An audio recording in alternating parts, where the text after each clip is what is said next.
rude boys gonna get you by degrees. Here comes the West Indies. And when you're facing the generals, nearly every ball is a funeral. And when we batting, brother, go and put your men on the boundary line. And if you give we a lick up, that is merely a hiccup. Look, you win the little battle, you lose the war. It's the same result every time. Everybody sing. Here comes the West Indies. Here comes the West Indies. Them rude boys gonna get you by degrees. Here comes the West Indies. I'll tell you now. Here comes the West Indies. Here comes the West Indies. Them bad boys gonna bring you to your knees. Here comes the West Indies. Special request to the Trini posse. And what about the Guyana posse? And what about the Jamaica posse?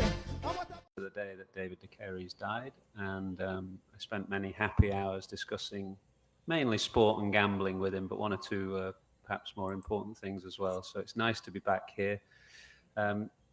Nice to see the two gentlemen alongside me, Winston, and in particular Clive, a fellow Lancastrian. Our careers didn't quite overlap. Clive finished with Lancashire in 1986 with a duck, I think, in a NatWest final. Was that right? It was. I could say I went out like Braddon. And I started in 1987. But I feel as though I've known Clive all my life, because my parents used to take me to Old Trafford in the mid-1970s, late 1970s, when Clive was playing so beautifully for Lancashire, played a long time for Lancashire. So I feel I've known him all my life. And I wanted to start really by a bit of a comparison, because I have a clear memory as a kid sitting in the stands at Old Trafford and watching Clive bat and hitting the ball straight out of the ground at Old Trafford and into the railway lines. Many people here won't have been to Old Trafford, but it's a very famous railway line at the back of the ground. And I can remember as clear as anything, Clive hitting the ball clean out of the ground. You'll confirm that, won't you? You did that? A couple of times, yes. So what I wanted to ask was, everybody says the game progresses, that these guys like Chris Gale hit the ball further than anybody has ever hit the ball. But I have never seen anybody hit the ball out of Old Trafford since you've done it. And it's not going to happen again, because they've turned the square round at Old Trafford now. So do they hit the ball further these days? Does Chris Gale hit the ball further than you did? I don't know, but he hits it often. And probably the bats that they have, the bats now do have a lot of meat. And if you really connect, it can go for miles. And he's a very strong boy. And I must tell you that Chris Gale has massive shoulders. But it's not only Chris Gale, even the little shorter fellas are now hitting the ball just as this Coley and the Sharma.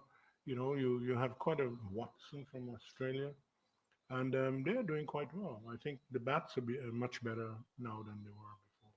Well, I went to a bat maker, Gray Nichols, with the bats that I used to use. And the bat maker said that essentially you can mishit balls for six these days. So in the old days, when me and you played, you had to hit the ball right in the sweet spot to hit it far. But they reckon now that the sweet spot is much bigger, so you can almost miss-hit sixes. Enough of that. Let's go back almost to the start. I want to go back right to the start of your captaincy, really, of the West Indies team. You took the West Indies team to Australia in about, was it 1975-6 or 74-5? And you got an absolute thrashing. You got beat 4-1, I think. 5-1. 5-1. Could you sense, as a very young captain, right at the start, that the great years were coming? I mean, you know, that was a heavy defeat there, and Australia were rampant. And yet that sparked off, you know, some of the great years of the West Indies cricket team. And I wondered, as a young captain there, were the signs there that you had a great team in the making? Well, first, I must say I had no experience of being captain. I was chosen at random. And I remember I'd made 100 against Yorkshire in the Roses game for Lancashire. And a fellow called Howard Booth, you would remember, and who wrote for the Mirror. And he said, congratulations, Clive. And I said, the pitch was a good pitch and so on. And they're very kind to me and so on. He said, no. I'm talking about captain of the West Indies. You've been chosen as captain of the West Indies. And I said, really? So that's how you were told in the old days that you were captain of your nation. I didn't get a letter or anything like that. You know, so that it was new to me. So I was on a learning process really, and we went to India, did very well. We did, you know, you could have seen that people like Viv Richards and Gordon Greenidge and so on, Alvin Kalichuran, Andy Roberts, they were all coming through during that time. And we lost quite a landscape. Funny enough, played there. He played during that tournament, and then we went to Australia, and you know, I thought we had a pretty good chance of doing well. So we lost the first test, and we won the second test in 3 days, and then we lost the other four. But I would think the umpires played a major part in that. And the point is that I said to myself, if you're beaten 5-1 and you can beat the opposition in 3 days, then something looks wrong there. And when I realized that when we had the full complement of players, that's when we won. Because we suffered a lot of injuries during that period. Our fast bowlers, some of them got their arms broken. I got hit in my head a couple of times. Um, Bernard Julian had his hand broken. Van Bernhold, and these were bowlers. And Viv got hit. So it was a rough tour, it's no doubt about that. But we took it in our stride. And I realized then that if you can beat a side in 3 days that has beaten you 5-1, then there's hope. And we went away and we worked at a lot of things, especially our training. Um, I don't think we trained enough. We weren't we didn't do well in that area. Um, and we had youngsters, and they were easy to work with because, as most mothers here would know, you bend the tree while it's young. And the guys, for some reason, took to me. And I think as a captain of the West Indies team, it's not like India or England or Australia. You were captaining different islands with different attitudes and so on. Being a West Indian, it's not like being an Englishman or Pakistani. You're one country. We're several nations. And you had to bring that team together. And you had to work very hard because trust was important. If they didn't trust you, they were never going to run through walls for you. So they were thinking, is he going to pick all Guyanese and so on? You know, so that situation you had to balance. And the point is, we shared everything.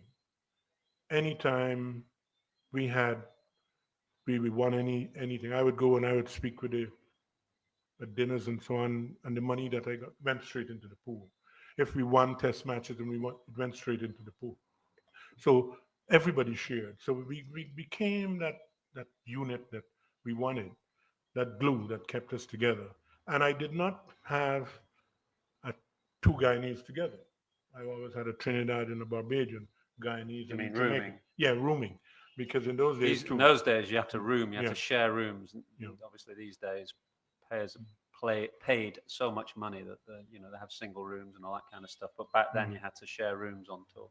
But I think that is wrong too. What they did, what they're doing now, because when you have a young player who's coming in his first tour, he wants somebody to speak with at night, and he has no one really. He goes to bed and his own.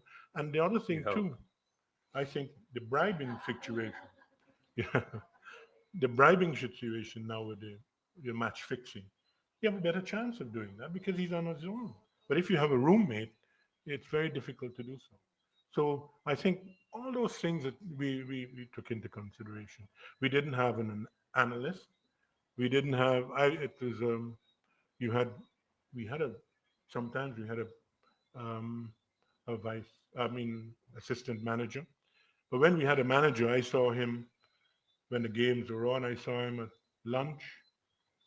I saw him at tea time and the end of the game because he was up drinking with the hobnobbing with the stars.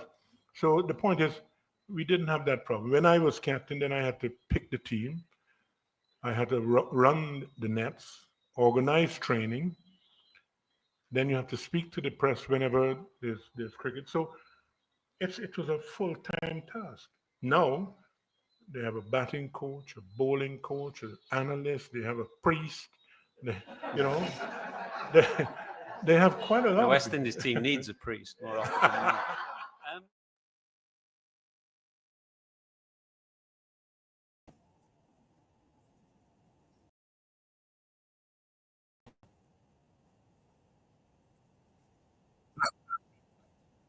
Good evening and welcome to Politics One. This Politics One. Welcome to West Indies Cricket 101 on a Sunday evening. Butcher and Adams with me there. Starting off with the great Sir Clive Lloyd. Of course, when persons like myself, and I rather suspect, um, when we West Indians, when we use the word sir, we don't mean it in the colonial sense. You see, we have taken the colonial accolades and we have turned them around. Sir to us means that we have beaten and overcome those who invented the sirs. You know, just like the game cricket, they invented it and we changed it. They said to be technically correct, the ball pitches outside the off thump, you must play it on the offside. And we say, well, if you put 8 people on the offside, why we should play there? If you close the gate to the plantation, why we go put it through square leg?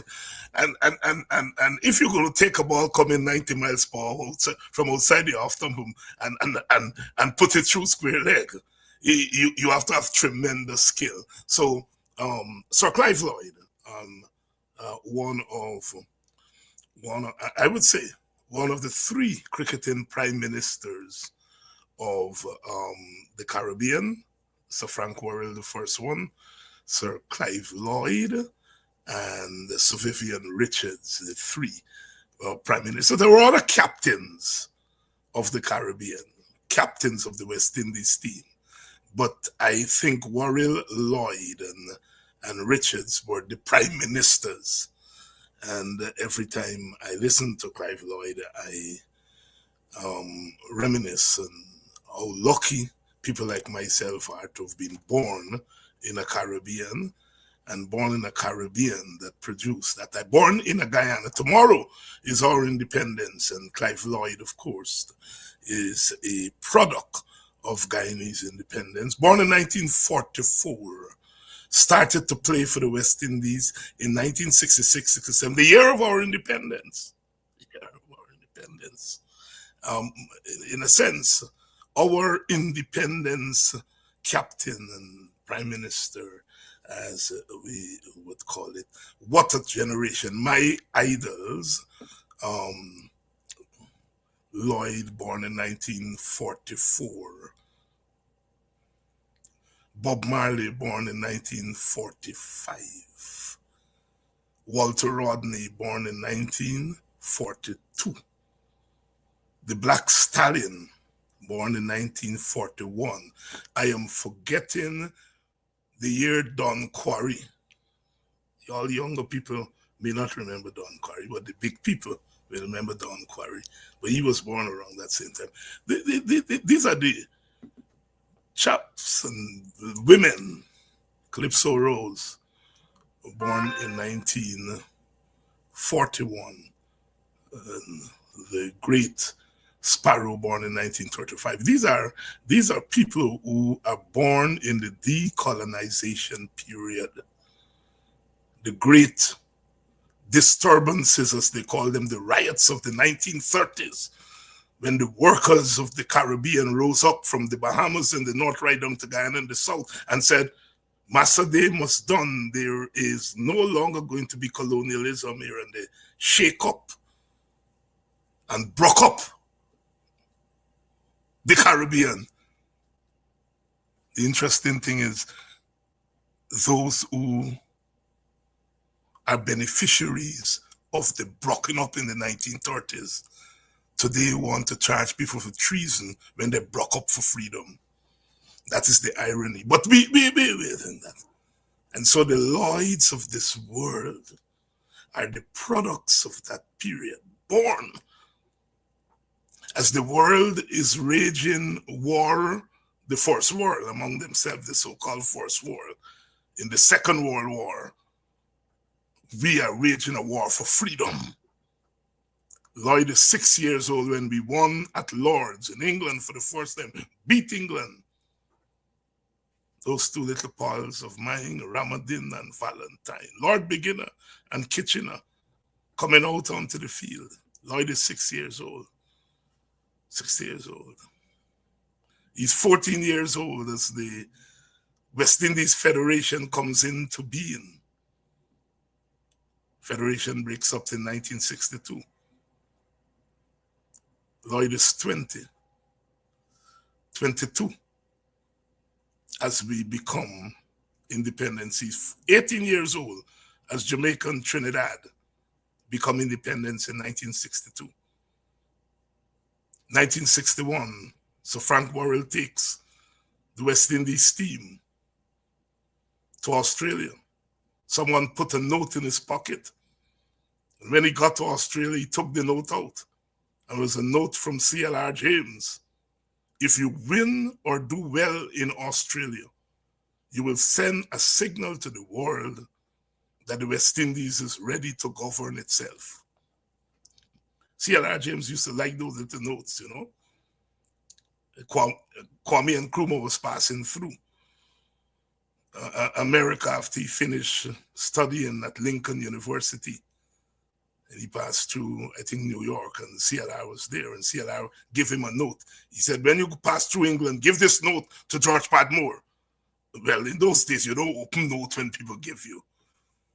And he gave the note to Padmore and Nkrumah when he got to England. And what was in the note? CLR James saying to Padmore, this young man has tremendous potential. Take care of him, groom him. One day, he will be the president of Ghana and Africa. CLR James. He loved those notes. And Worrell didn't win statistically in 61. But psychologically and morally, they won in 61. In 62, Trinidad is independent. And Jamaica, 66, Guyana, Barbados. The rest is history. So Clive Lloyd's formative years spans the decolonization era, the transition from colonization to independence. It is only natural that someone groomed during that period, socialized during that period, would take the helm in 1974, the roaring 70s. The 1968 Rodney riots in Jamaica. We want to be taught African history.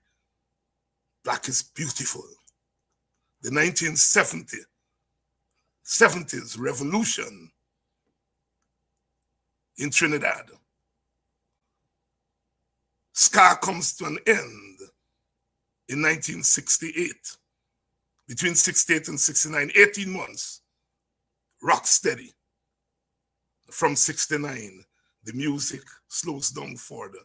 The lyrics is no longer about boy meets girl.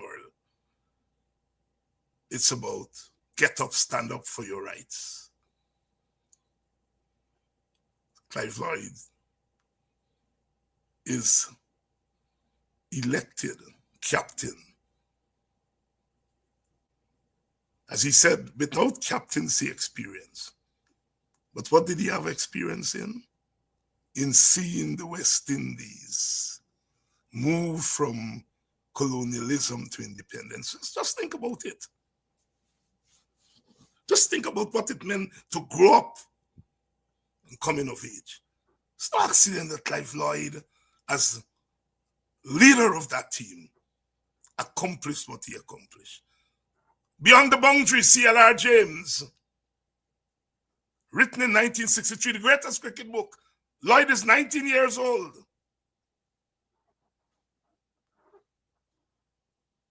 Good evening to you all. Tonight we are, of course, going to be talking cricket. I have my two friends with me here, and they're not responsible for my cricketing sociology. But I rather suspect they are much more steep than I am in cricketing sociology. You see, sometimes we don't know what is making us. Today, our cricketers come out of cricket nurseries. Can you imagine Vincent Adams coming out of cricket nursery? The nursery of cricket is in those little alleyways in the hills there in Linden. The smoke bellowing in the air, bringing wealth to Guyana, but killing us environmentally. And those people are battling, making a living to send the money back to Belladrum and Hope Town and Port Morant and wherever, battling the environment, battling white colonialism, white capital. So somebody like Vincent Adams arose out of that. If you talk to Vincent in the early, you say, I could bat bad. That's what gave me in the Guyana team. I could bat. CLR James said, it's not just that you could bat. It's a something that takes an ordinary boy from Linden, walking about the place, short tail, but with a bat in his hand, he's transformed into colossal. That is what our cricket means. Clive Lloyd, and all the cricketers of that time. Special, as we celebrate 59 years of independence, we remember the products of our independence. The products of our independence. So as I played that interview with Clive Lloyd at Maury House in Georgetown, sitting alongside Mike Atherton, who is married to the daughter of the Careys, who is the founder of David the Careys, founder of the Stabroek News. And Atherton is married to his daughter, and they have a son now who has taken his mother's family side of the name. He's playing, I think, for Lancashire, Surrey, one of those two teams. Tidy off spinner and tidy batsman, carrying on the tradition. Because David the Careys' father, I think, played for Guyana in the very, very early days. Good evening to you all and welcome to West Indies Cricket 101. I try to get in my little sociology and politics before the experts come on, because they're going to tell you about the technical side. So it's been a week. We played in Ireland. We were expected to beat Ireland 3-0. It came down 1-1. Usual thing. West Indies took a little while, you know. What Croco said? Why is it that black man always need a kickstart? The first match they played as though they're playing the mighty Australia and succumbed. And the second and third match, they bully Ireland, which is what you ought to do. Which is what you ought to do. The A team is playing South Africa, 1 down. The second match was flooded out, rained out. Our women, very good cricket, but losing the first 2 matches. So it's been an up and down week for us. And we will be talking about that and talking about some other things. Let me bring in my buddies.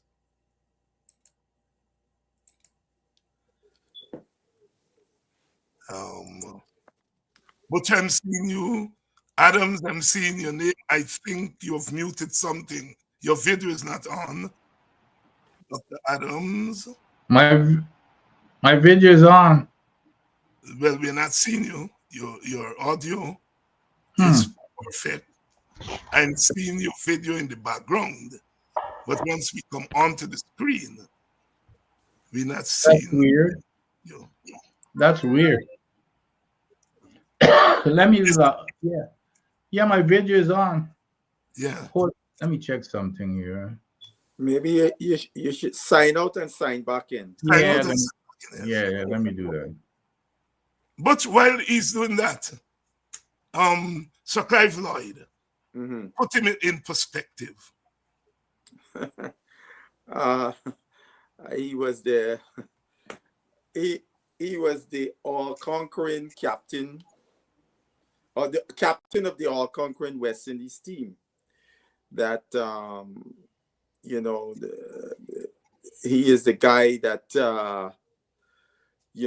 helped to transform some of the things about the sport in terms of the tradition of having a spinner in the team, and he went with the 4 fast bowlers.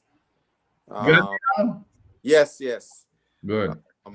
He brought professionalism to the West Indies cricket team. Unfortunately, it was not institutionalized, because as the players who played under him, as they started going off on the wayside, the professionalism that was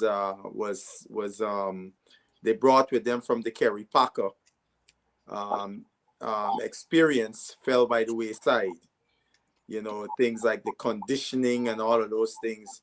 West Indies used to scare teams just by their conditioning in the Clive Lloyd years. And and finally, he is the most celebrated cricketer to come out of Guyana. Hence, I always say the stadium should be named after Clive Lloyd. Adi, I tried in my introduction to put Clive Lloyd, and by extension, a generation of 2 of Caribbean leaders, in historical perspective. And in that sense, I opened up what I would like to think, opened up the frame through which we see our cricketers. We know in any sport there are what you call the stats, then you have the skill set, and so forth.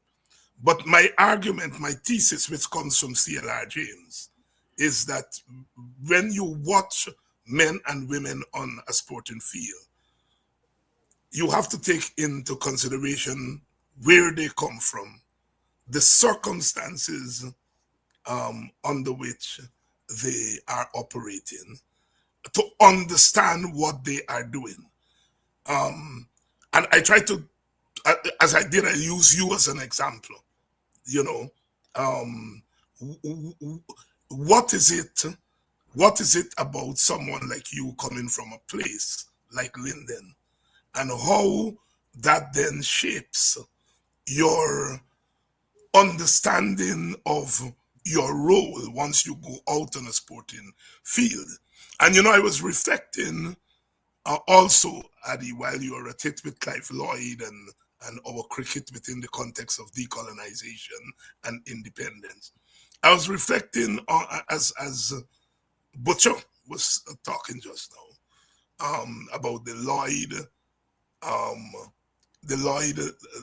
era not being transformed into later generations.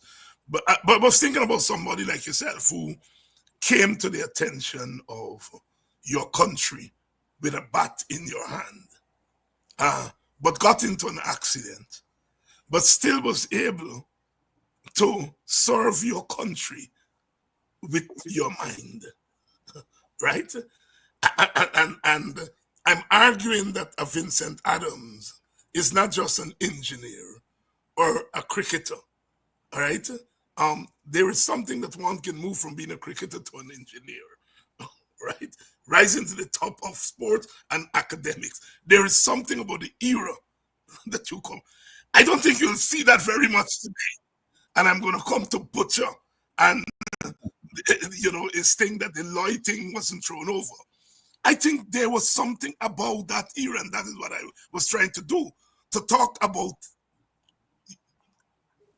people like yourself and Clive against the backdrop of decolonization, freedom, and independence. If you look at Chris Gale and them by they're coming in the Caribbean, no matter how the house live, you see them wires shoot up in the air. Every house get cable. In your time, it wasn't like that. And so therefore, the analysis that Butcher is making about the Lloyd thing, I mean, you asked the question, well, why the Lloyd thing was not continued as we move on. And I would say to Butcher, because the Lloyd thing was the product of a particular time and place. And so the persons that come out of that particular time and place, you really can't reproduce them in the way that we, in a sense, expected to reproduce them later. I'm making an excuse why we lose him today. I'm just trying to put it in perspective. Anyway, I'll give you more than a mouthful there. Well, I listened to Clive, and my skin was growing, literally, Dr. Hinds, because, I mean, the kind of words of wisdom that he exuded there with his comments, it just brings back memories. And I'm sure that Basil has heard me said a lot of what he said there in terms the amount of coaches that these guys have nowadays, and in my days you had to room also with folks, but it helped you. But it goes back to getting back to your question. Now you see why I always preface everything that I say as to where I came from. Christianborg. Yeah. Christianborg. There's nothing that motivated me more. I mean, it's a poor community. We had outhouses. I remember latrine. We never used to call it pit latrine. It was latrine. Latrine. I remember one guy, a journalist, wrote a piece on me, and you know what was the title of it? From the outhouse to the White House. Yeah. But those are the kinds of things that grounds you. So when people look at Aubrey Norton and how he's made up, and Aubrey, as always, just like me, we grew up in the same area as Christianborg, but he's always had to prove something, and it builds that character in you, that it makes you competitive. Those who want to put you down, you always want to beat them. Make sure that you beat them. Like I said, imagine when I was the youngster, the force that played cricket for Mackenzie, for Linden, but because I come from Christianborg, I would be representing Linden, and of course all the games is played at Mackenzie, and I'd be representing Mackenzie, and I'd be booed when I played at Mackenzie, even though I'm representing Mackenzie, and it's because I came from Christianborg. But those are the kinds of things that motivated me. It didn't scare me or intimidate me. So when I look at Aubrey Norton and I see all these criticisms, if they believe that that's going to scare Aubrey or intimidate him, it's going to motivate him even more. So that's the kind of culture I came from. And so and then of course in those days, cricket was everything. It was a young kid's dream.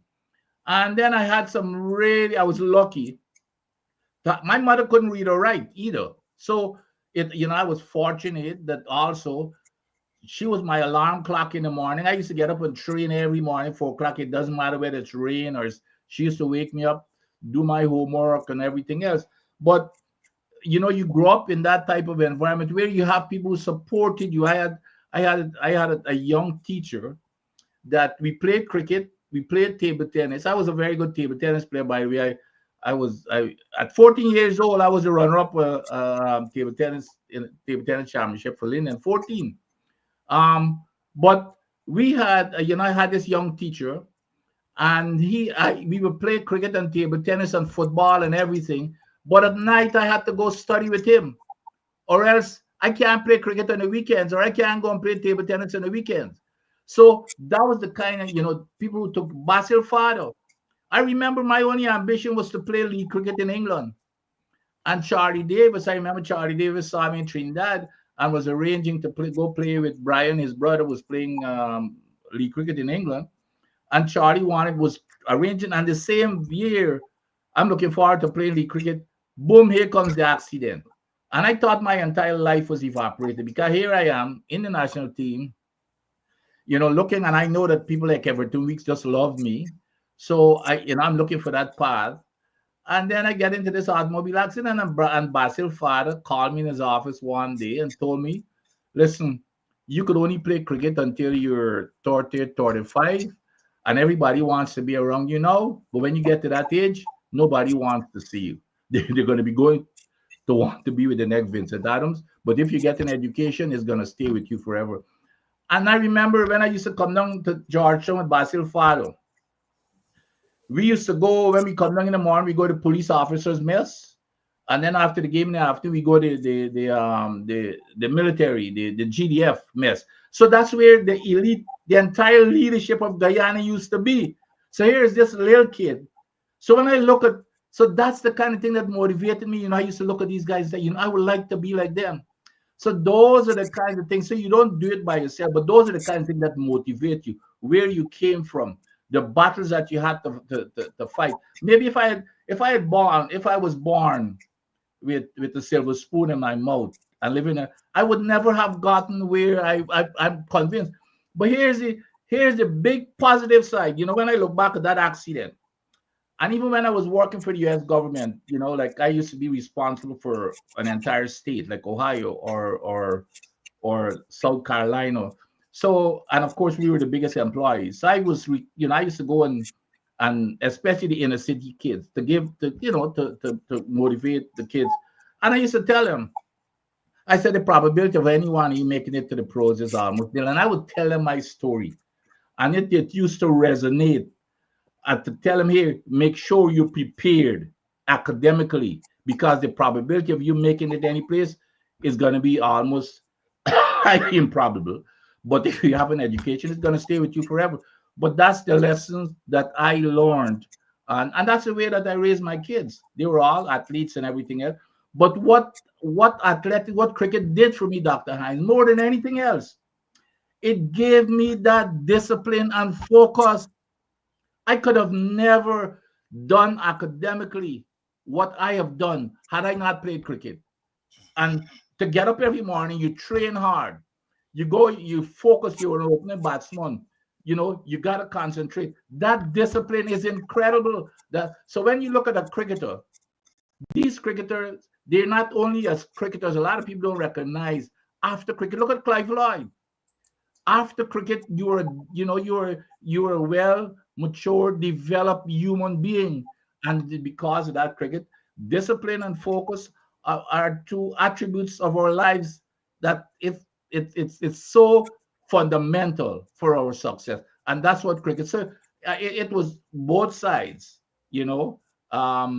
Cricket gave me what I the poverty that I grew in, put me into cricket, got as far as I could have gotten, and then that gave me the discipline to succeed in life. Give me the discipline to succeed in life. I'm putting a comment on the board. We are discussing cricket tonight, but this is what our Guyanas degenerated into. This is what our Guyana.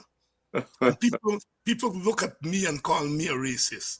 Look at what one of our Indian Guyanese brother or sister has come here. We are discussing something very important. This is what they are. This is what we are battling. And so I just want to put it there for the world to see. Yeah. People could write a lot of stuff type on the computer. I always say, come and be a person, man or woman, and tell the person that to their face. And I'm sure it's a fake name he got up there too. Yes. I wouldn't put their picture up and so on and so forth as to who they really are. Yeah, you can hide behind the keyboard. Yeah. But you took us in a direction, and thanks Thanks, Vincent, for that. Butcher, you took us in it because you raised a fundamental question, and that is that Lloyd created something, Mm-hmm. and that thing has not been reproduced in later generation. Mm-hmm. And I want you to elaborate and reflect forward on that question, because you pose a question. I suppose it's a rhetorical question, but so I'm going to ask you. But I want to preface your comments with a comment that an African American scholar made, and I'm trying to remember who it was. But anyhow, he said Dr. King could produce an Obama, but an Obama cannot produce a Dr. King, Mm-hmm. right? And I'm saying a Clive Lloyd I could produce a Chris Gale. And I'm only using Chris because they talked about Chris hitting the ball as far as Clive. Clive would produce a Chris Gale, but Chris Gale could never produce a Clive. And so I give you that philosophical intervention, and I remember who it was in a minute, a very popular African American scholar who made that point. So I want to preface your answer with that. Over to you. Yeah, but I just want to say something before I get into what I want to say. When you asked me to say a thing about Clive Lloyd, I had to hesitate for a minute because I known him since I known myself. He's a guy I used to call uncle. So, to divorce the personal, I never saw him as this thing because he was always Uncle Clive to me, just like my father. I never had a clue as to the impact my father had until I came to live in the United States and started meeting people from the Caribbean, and when they heard my father was. So I had to step back a bit from that personal to really to give the accolades. But what you're saying is very fundamental in that even I would even go for to say Malcolm X, because many many people in the Black Power movement in the United States and globally were inspired by Malcolm X to stand up and fight.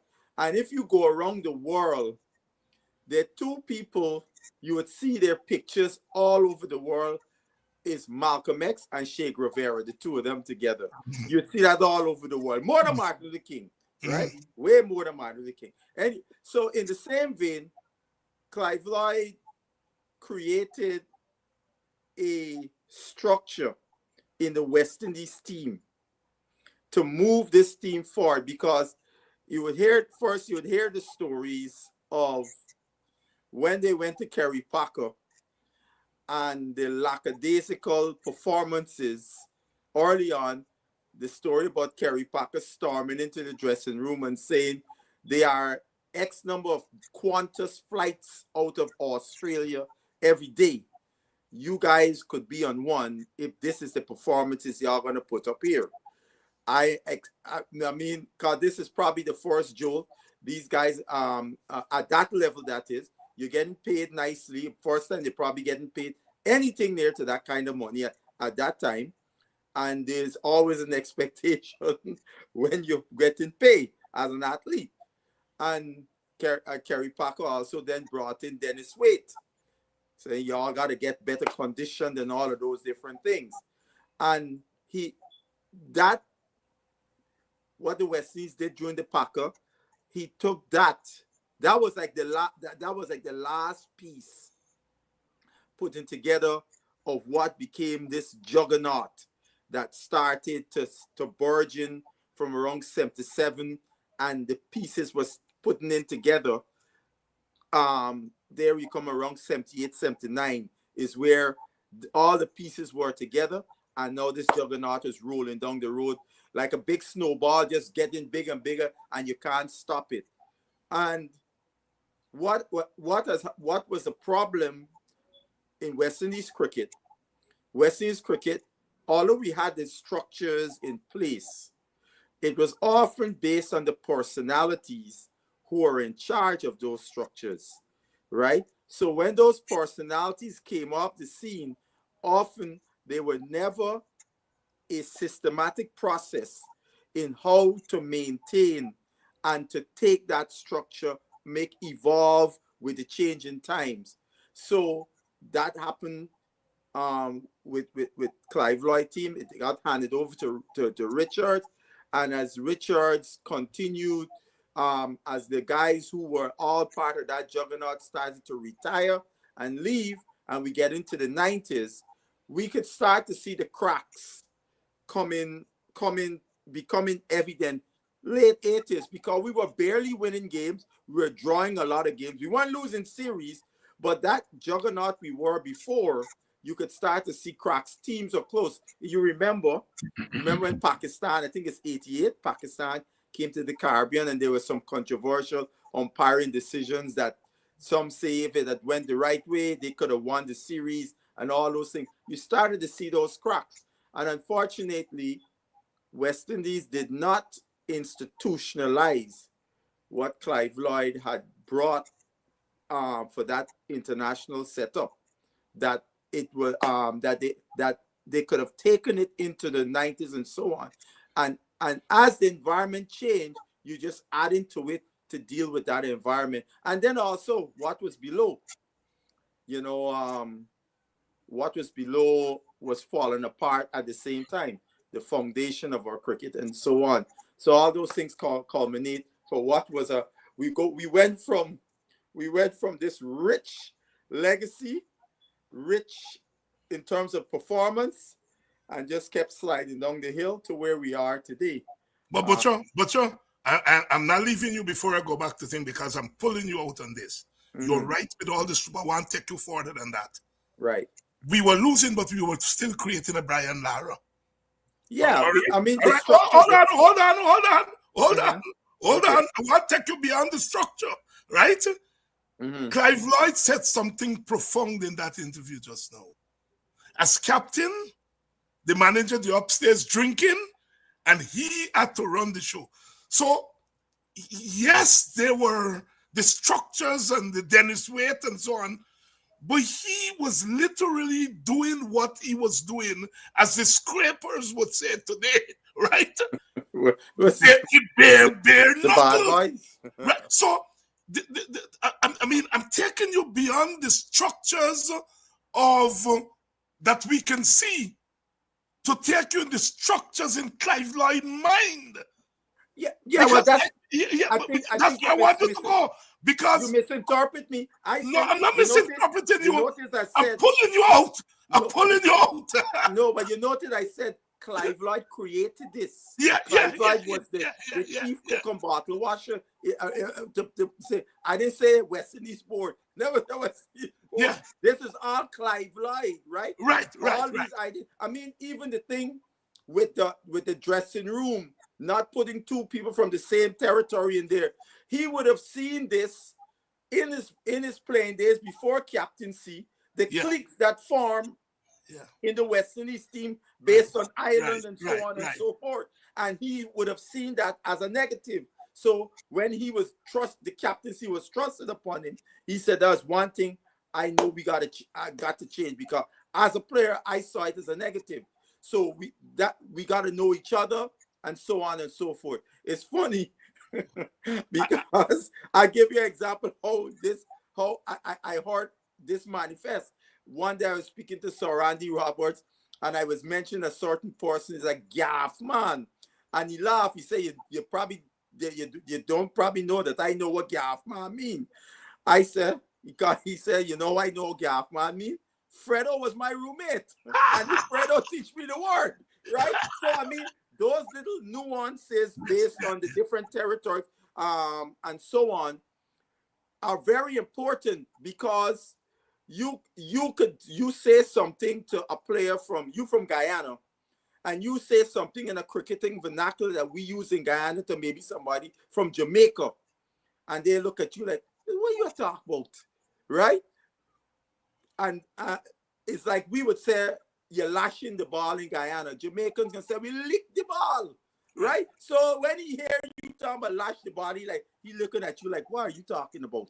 You know? So but by y'all being in those proximities as roommates, you're able to translate those things, all of those things. Those things seem very minute, but they are very important for the camaraderie and the harmony that and the sociology, sociology of the game. I mean, look, I always say, going using your sociology history part, when you talk to the generations who of the 60s who saw the Worrell team and the Sobers team, a lot of them would always refer to those players as great. The adjective is always great, even though the numbers of the players may not be, what you would standard would say great. And that's because, again, the background using sociology and history, West Indies, Caribbean countries coming out of colonialism are becoming newly independent nations. And these men went to England and beat they just not beat they destroyed the colonial master. So in the eyes of those people, those men were colossals. That's why they say as some old timers would tell you, they put us on the map, so to speak, right? And it's on those shoulders the Clive Lloyd team stood upon. I mean, I was just reading Mr. Croft, Colin Croft, wrote an article talking about Chase in the Kaitro News, and he spoke about that. That the world beaters, our Forest Rail world beaters, was the 60s guys, and Clive Lloyd them took it to a new level. Yeah. Adi, and thanks, Basil, for raising this question tonight, because I think, and I am guilty of it too, I think sometimes we are too hard on these youngsters today, because what we are doing is that we are trying to take them out of their context. So when I said a Clive Lloyd could produce a Chris Gale or a Etmeyer, but a Etmeyer cannot produce a Clive Lloyd, that's because I think we are trying to take the Etmeyers out of their time and place and to put them into Clive Lloyd time and place. We had begun to lose, as you said, in looking back, that 88 versus Pakistan series, where we barely pulled with Winston Benjamin and I think Dujon in that partnership, right? Mm-hmm. The crack started there. Yeah. But in that 1988 series, we discovered a Courtney Ambrose. Yes. Who went on to be a great. So the Lloyd era, has begun to decline, but we are still producing a Lara, who is our first millionaire cricketer. Not. We will never say a Lloyd is our first millionaire. Lara is our first millionaire cricketer. Yeah. But you got to go back to understand Lara as a millionaire cricketer. You got to go back to 49, 48, 47. When, as you mentioned last week, Sir Frank Worrell, who they've called the first Bolshevik cricketer, strike and say, not going to India if you don't pay your certain wages. Lara is the product of that. All right. Lara, we are declining, but we are producing Lara, who's incomparable when it comes to batting all the 501 without a sweat. Team does about 3 times to make that. So we are declining, but we are still producing the greats. All right? And I think when your father died, I wrote a column. And I said, we cannot understand and locate Chandapal if we don't go back to Butcher. Because Chandapal style and the role he played in the team of flashers, all right? We have to go back to Butcher, all right? And Butcher and that baton to Larry Gomes. And Larry Gomes handed it to Chandapal, and Chandapal handed it to Braithwaite, all right? Your father is then creating a tradition, and we don't see it unless we look, as James would tell us, look beyond the boundary, all right, to see that there's a tradition. So I think sometimes we are too hard on these youngsters because we're expecting them to create a Clive Lloyd because Clive Lloyd laid the path for them and create them. But they will never create a Clive Lloyd because they're coming into being where they could be millionaire cricketers by going out and lashing a ball for 3 hours, and a man come in and face 10 balls and call himself a finisher, and he becomes a millionaire. Mm. He's obviously going to view his role out there differently, Adams, from you playing your role. Adams, talk to me. No, it's a big difference in terms of the cricket generation, the gap, and what we talking about a lot of things here, Yeah. and that's very profound. That just one statement that you made here, that Chris Gayle cannot produce a Clive Lloyd, and but a Clive Lloyd could produce a Chris Gayle. It comes down to, is there, I always like to go back to the corporate world, if you will. It's about leadership. And the one thing that has been missing, and when you compare, you talked about, okay, we were losing, but we were developing the Laras of the world, and that's where what you have revealed there is the biggest gap that I had seen in cricket, and the biggest mistake is not to get the Clive Lloyds and those folks to come and run cricket in the West Indies. Yes, yes, yes. When from the day West Indies turned over the administration to businesses, to businessmen, and money, yes, that's where everything started. Now I understand it. T20, these kids are making a whole lot of money, but we've moved away from this whole tradition of people like a Clive Lloyd. Could you imagine if Clive Lloyd was a leader? And I talk to him all the time. Clive, you see what you heard from Clive there? That's how he is. It's about a team. It's not about what Clive or what Hetty wants, but you can't just go and bully people to be part of a team either.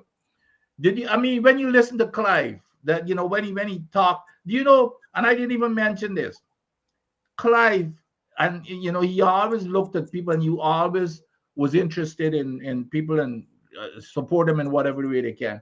As a little boy coming up, I just played youth cricket. Clive used to send me a bat every year, a bat and a pair of gloves. And you know what was funny?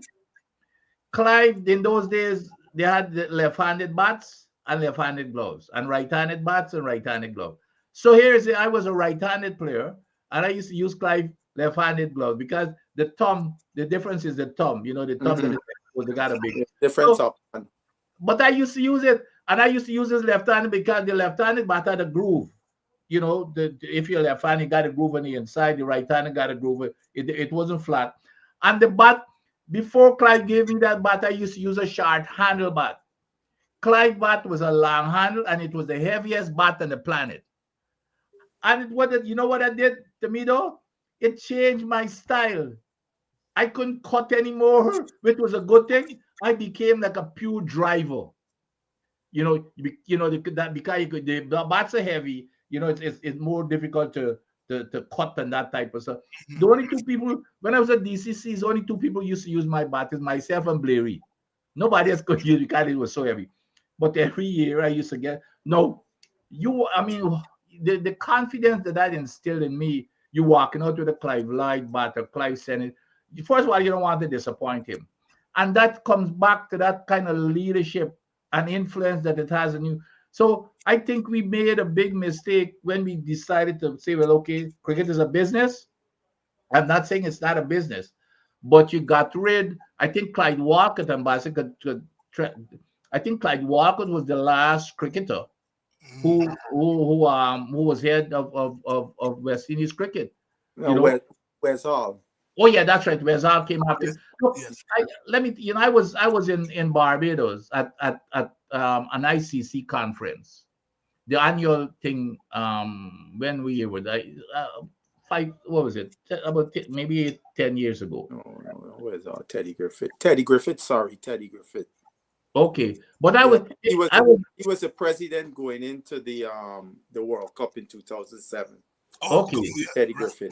But so here I am. I'm in Barbados at the ICC Cup. I was representing USA Cricket. Myself and Gladstone Dainty, and so we are this cocktail party, and I was with the president of CWI. I'm not gonna call name at that time, but We know so who it is. so we're standing there chatting, and here comes Gordon Greenwich passing. So Gordon stopped. I shook his hand. Gordon didn't say anything to the president. So now I'm thinking, well, they probably spoke during the night, and so when he walked away, the president told him, all of them believe that they know everything. Not Mm, that was when after that I learned that they do not even speak to each other. So here it is, the president of CWI is saying that them cricketers, yeah. them star ex-cricketers believe they know everything.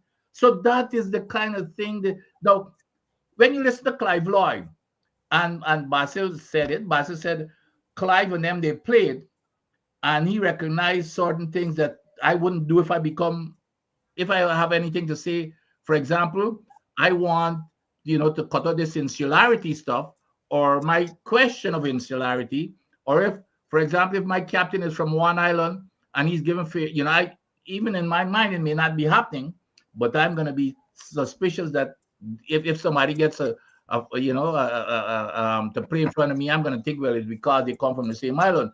But when you start putting them together and you're getting to understand the different culture and it instills a lot of confidence in that leadership.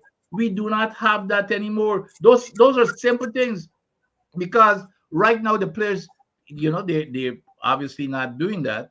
But Clive said something there that are pretty telling. I wish we were continuing to do it. And again, Clive mentioned something here, but the manager nowadays, I've always said this. In the old days, we used to have one manager, and I gave you guys an example in that 1969 on the youth series, because I don't like to call it on the 21, that the Ghana team went with. When we picked a team, nobody they never picked a man who never existed.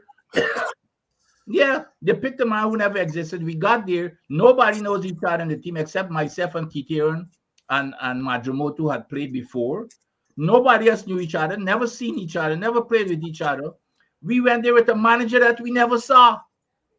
And guess what? And we were on the 19 team that was playing in an 21 tournament. All the other teams playing on the 21. We playing on it.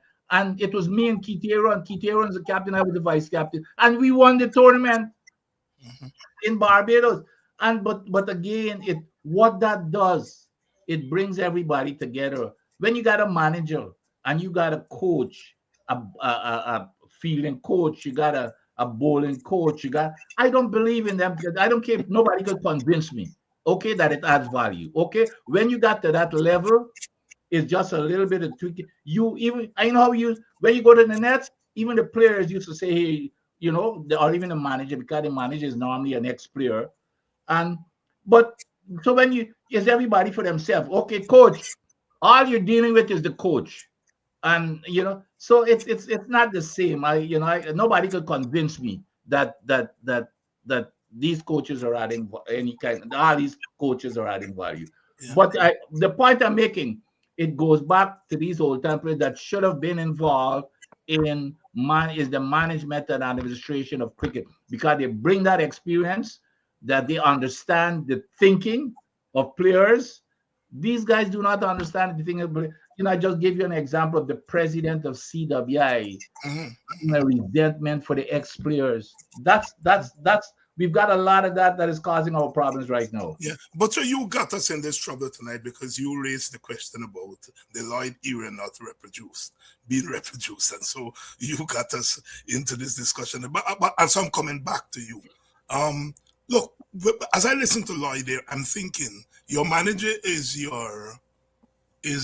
your manager back then is your titular president, Arthur Chung. All right, nothing to do. All right, the captain is your prime minister. You got to pick the team, which, like the prime ministers, they have to pick the cabinet. All right, and you see that division of labor there, but it's a division of labor that takes into consideration the particular. I've always rolled in my head whether the structures and the structures that are successful with other teams, whether in effect our application, our borrowing of some of those structural models have not contributed to the faster demise of our cricket. Because I think as you listen to Clive, we are the only country in the world that is not coming from a single country. So there are challenges about the Caribbean that you can't replicate in New Zealand and England. And I think sometimes as we try to get back to the glory days, we are looking to these models that have been successful in Australia and England and trying to use them, the whole thing. So one of the things that I think have to really destroy morale in Caribbean cricket is this thing about foreign coaches. That thing can't work. It may, when a New Zealander is the coach of England, is a white man being a coach. In another white players and thing. When you bring Dyson, a man who was a third-rate cricketer when we were in the world, and you get Gordon Greenwich there, I'm coming out to Adam's point. So you bring Dyson, who was a third-rate, you get a Gordon Greenwich, a Vivian Richards. These are men who have created history that never happened before and will never happen after. But you are bringing a white man, Dyson, a third-rate cricketer, because he gets a certificate, and putting him to coach the Caribbean. Now, if a white man come for coach me, manners will say to me that I won't tell you nothing. But me, I'm taking it seriously, because I come from Buxton, right? In Guyana. I can't take a white man seriously in that sense. All right? I'm going to read the books. I will study his thing, but when he's coming to mold me, I say, especially when I look around and I see a Gordon Greenwich, a Basil Butcher, a Vivian Richards. So I want you to deal with this question, Butcher, of the borrowing of models, the businessman as the president of the board. It's not a Caribbean thing. We have not come out of that culture, all right? We have come out of a different culture. And so I think the superimposition of these models have been inconsistent with our culture and have helped to push our cricket forward into the doldrums. Who am I but a mere mortal? You are Basil Butcher's son. Talk to me. I remember a former great West Indies cricketer making a statement that this was in the 90s, before our first businessman became president, Pat Rousseau. Mm-hmm. Yes. That we Pat, need. Pat was there before Gordon. Yeah, he was. Gordon from Trinidad. Gordon came in the 2000s. Okay. Yeah. This former great West Indies cricketer said, we need a business guy to be ahead of our cricket. President of the board, Pat Rousseau. And I told my father about what he said. And my father looked at me and said, he said that? Put who to be the president of West Indies board? He said it's a damn shame for him, a cricketer of his caliber, to make such a statement. No, I say that to say this. As we all know, the 90s was where cricket now was starting to become a money sport. Mm-hmm. The TV rights and all those things coming into cricket. So it was because it went from a semi-professional sport, if you will, to a full-fledged professional sport, entertainment, blah, blah, blah. So making big money. So obviously, because how running an amateur board, you had one person with Stephen Kamash, we got to be more professional. Yeah. You got to have a business end. But that's where they throw the baby out with the bath water. Mm-hmm. The product that you're producing are cricketers. You have to have people who understand that process to still be in charge of that process. You could have business, they deal with the business, and as we look at all professional franchises in sport, they got the people who deal with business that don't have nothing, absolutely nothing to do with player development or the player performances, etc. And that's where we threw the baby out with the bathwater, right?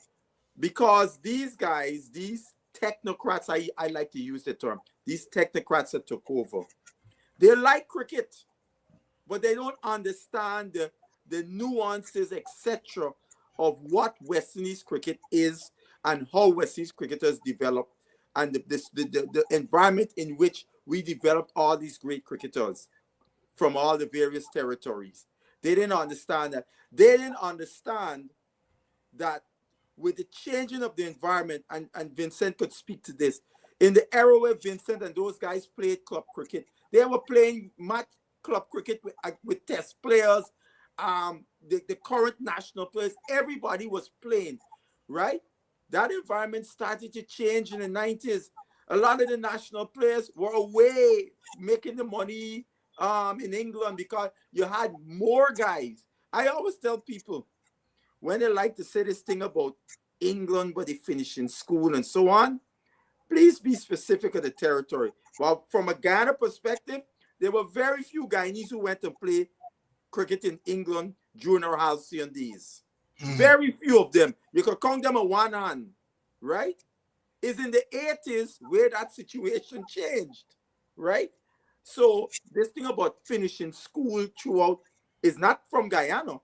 Maybe some other territories, but not Guyana, right?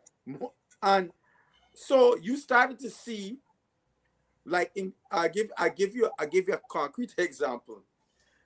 DCC is a club. My friend Boxhill took me to DCC over 30 something years ago, and I start going at DCC. And I remember one year I come home and I gone to the club, and then guy said, "Butch, we got a bad new a boy named Darwin Christian, but we can keep a batsman, right?" So I excited about this boy because it's Christmas time. I gone home.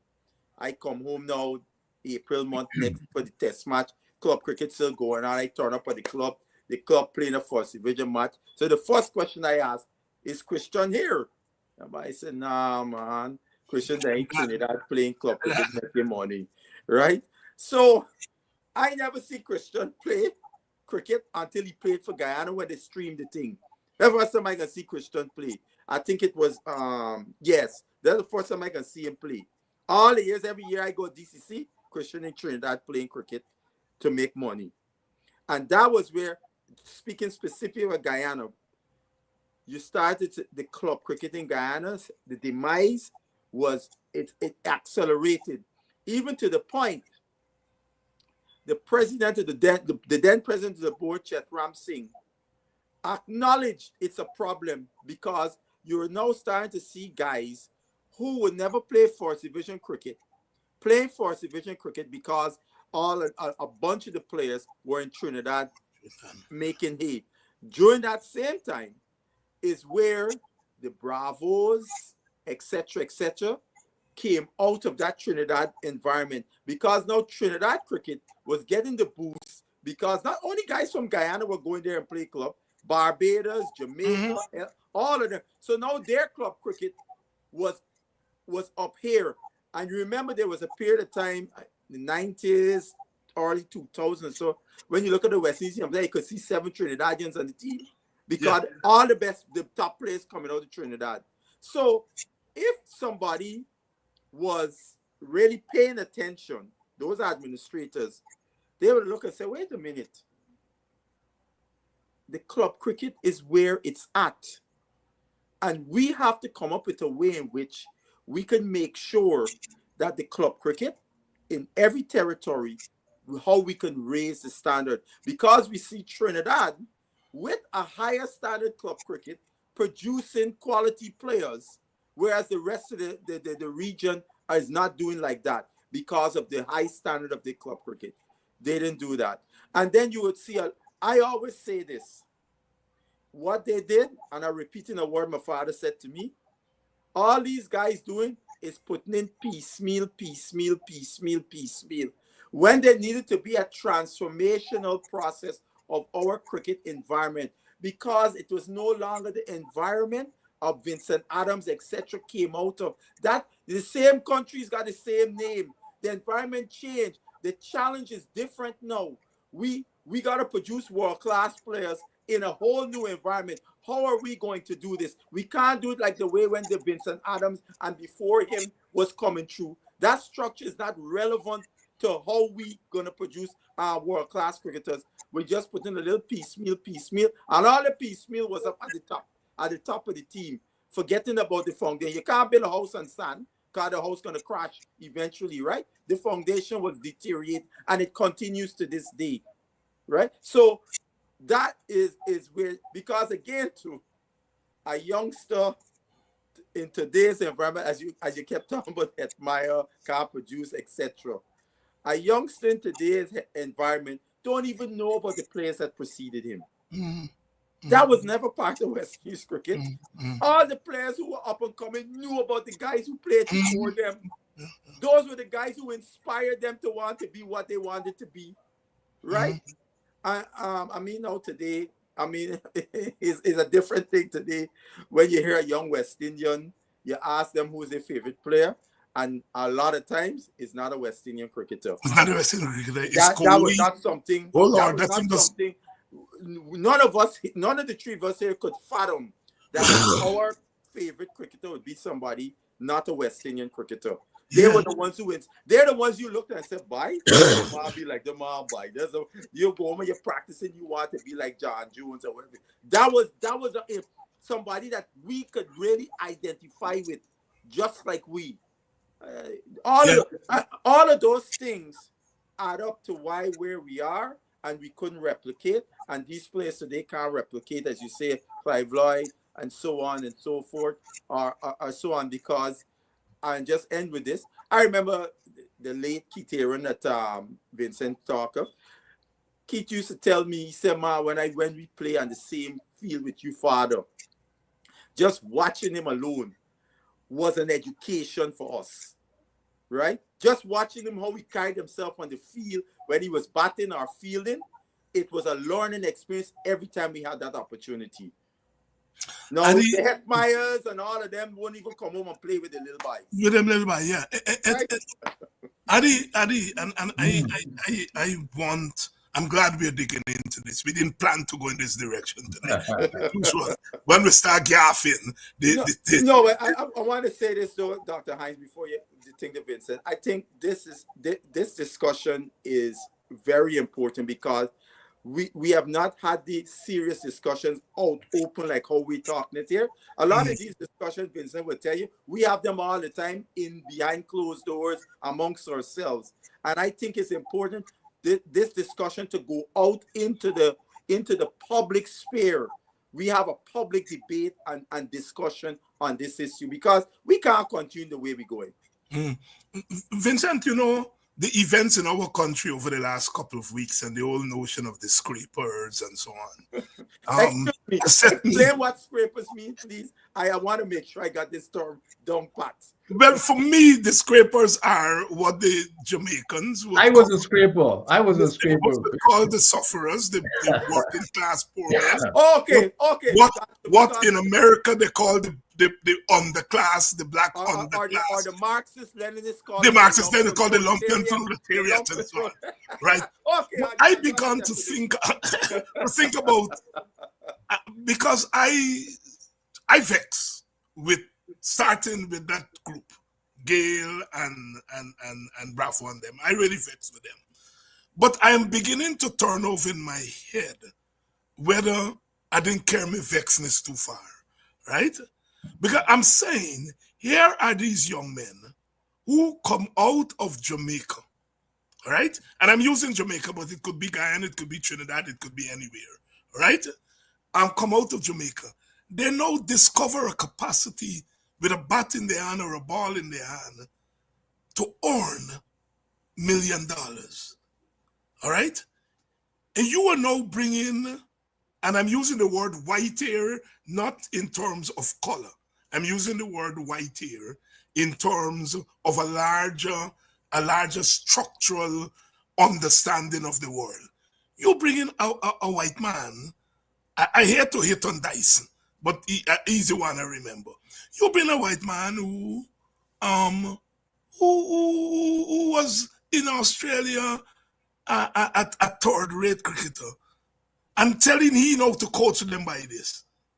And he going to them by tell you, but you can't hold your bat, so you can't hold your bat. So these boys are earning $1 million at a bip, right? They come from a particular place in Caribbean society, all right? And I'm wondering whether we didn't lose it there. While we were blaming these boys for turning their backs on the nation, and they did. I think they turned their back on the Caribbean, right? And I vex with them. I still vex with them. But I'm wondering whether because we didn't understand our own society and its relationship to earning, I go back to Warrell. Warrell, they called you Bolshevik at the time, all right? When he refused to go to India. Mm-hmm. He was being, I come forward to when them by were going to South Africa. And Upa and Laro in charge of the team, and they said, sit on the airport until you settle the money. I vex with them. I know you vex with them, and I still vex with them.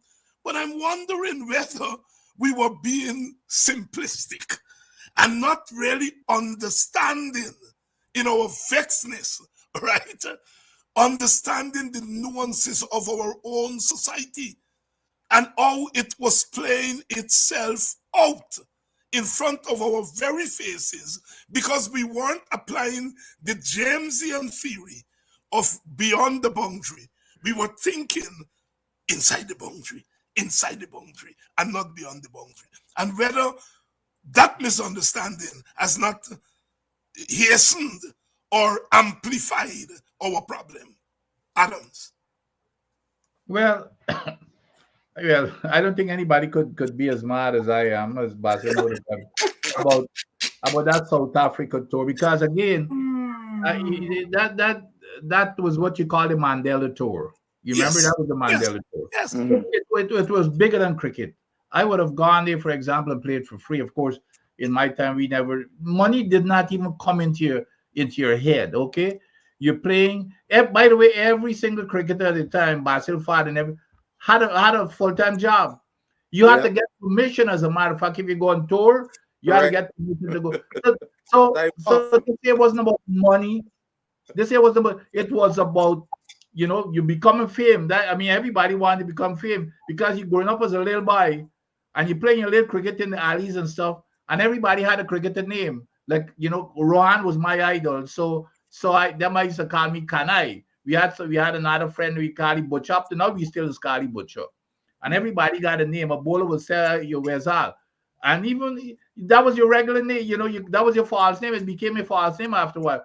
So it's for that fame that you look for one thing, and so money was never. So that's what changed. But however, you can't be too hard in the play. I give you a vivid example of when you have, you guys hear me all the time. It's all about leadership, okay? It's all about leadership. Whether it's a country or a corporation, or I don't care what it is. It's about leadership. And when I look at, look at Clive Lloyd. Clive Lloyd exudes leadership. Look, he even said how he was chosen as captain.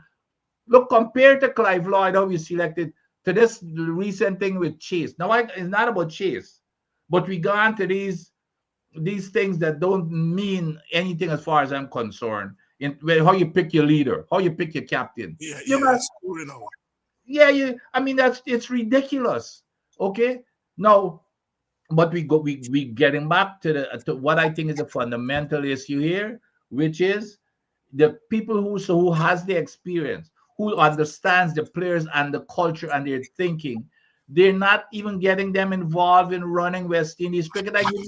I give you a good example of, here's the CWI chairman, and here's a great ex-player, and their enemies. And the comment was, all of them believe that they know more than everybody else. Now, so that tells you that, here, let me tell you something that resonated in me as to what the heck this is, to me, was telling me that is the problem of West Indies cricket. Because Correct. if the great players you talk about, that's why and that's why, Dr. Hinds, that is why you see foreign coaches coming in, because it's the guys on top there. They've got to make the decision. And if there is that divide between the people making the decision as to who's going to coach these players and the ex-players, that is why they go and they bring in people, Yes. so that is it. That's the fundamental problem. Look at Clive Lloyd, Dr. Hinds. Clive decided, I can't remember the year, but I should probably remember. Clive put in his name to run for the president of CWI, and Guyana did not even support I him. did not support him. Yes, yes, Guyana yes. did not even support him. So those are the kinds of things that we have to deal with internally. Imagine in West Indies cricket, you don't got nobody. Well, of course, we got a coach now for all three. For all three formats. But the point is, you've got to focus. Even here, and I always go back, even in the United States government, for example, that run the United States, the country, the United States. We do not go and go look for any. They look internally first. When we advertise for a job, especially in a leadership position or even an engineer position, it has to be local. The only way you can go outside is if you do not have a qualified person. So If that's you, the kind of thing we need to inculcate, to say, well, okay, if you need a coach in the West Indies, you gotta prove that you cannot find anybody in the West Indies to perform that coaching function before you go outside. That's what it should be. Coach, it's been an up and down week in West Indies cricket. Mhm. We have three simultaneous series going on. Mhm. The senior men are in Ireland. The Mhm. A team is down there in St. Lucia, and the women are playing against England. Talk to us about what has transpired with the women, because we said last week that we Mhm. were not giving enough attention to women cricket, and we're Yeah. getting to that. Yeah. So talk us through. I The, think we the, the, played the, some good cricket there, but yeah, the results did not. the results weren't surprising. I mean, it's Haley Matthews and the Matthewares, if you will. You remember when they used to have Michael Jordan and the Jordaneers, we used to call the rest of the Chicago Bulls. That's the West Indies women's team. The only reason we look like half decent in the first game, Haley made 100. Haley out early. We see what happened in the second game, right? So all those things are, and I was recently on a panel of a show, and they had the captain of Jamaica, the Guyana coach, and the Barbados captain. And because of my, the question, and all of them to a person have not. I mean, for one, the young lady from Jamaica, and I was very impressed with her.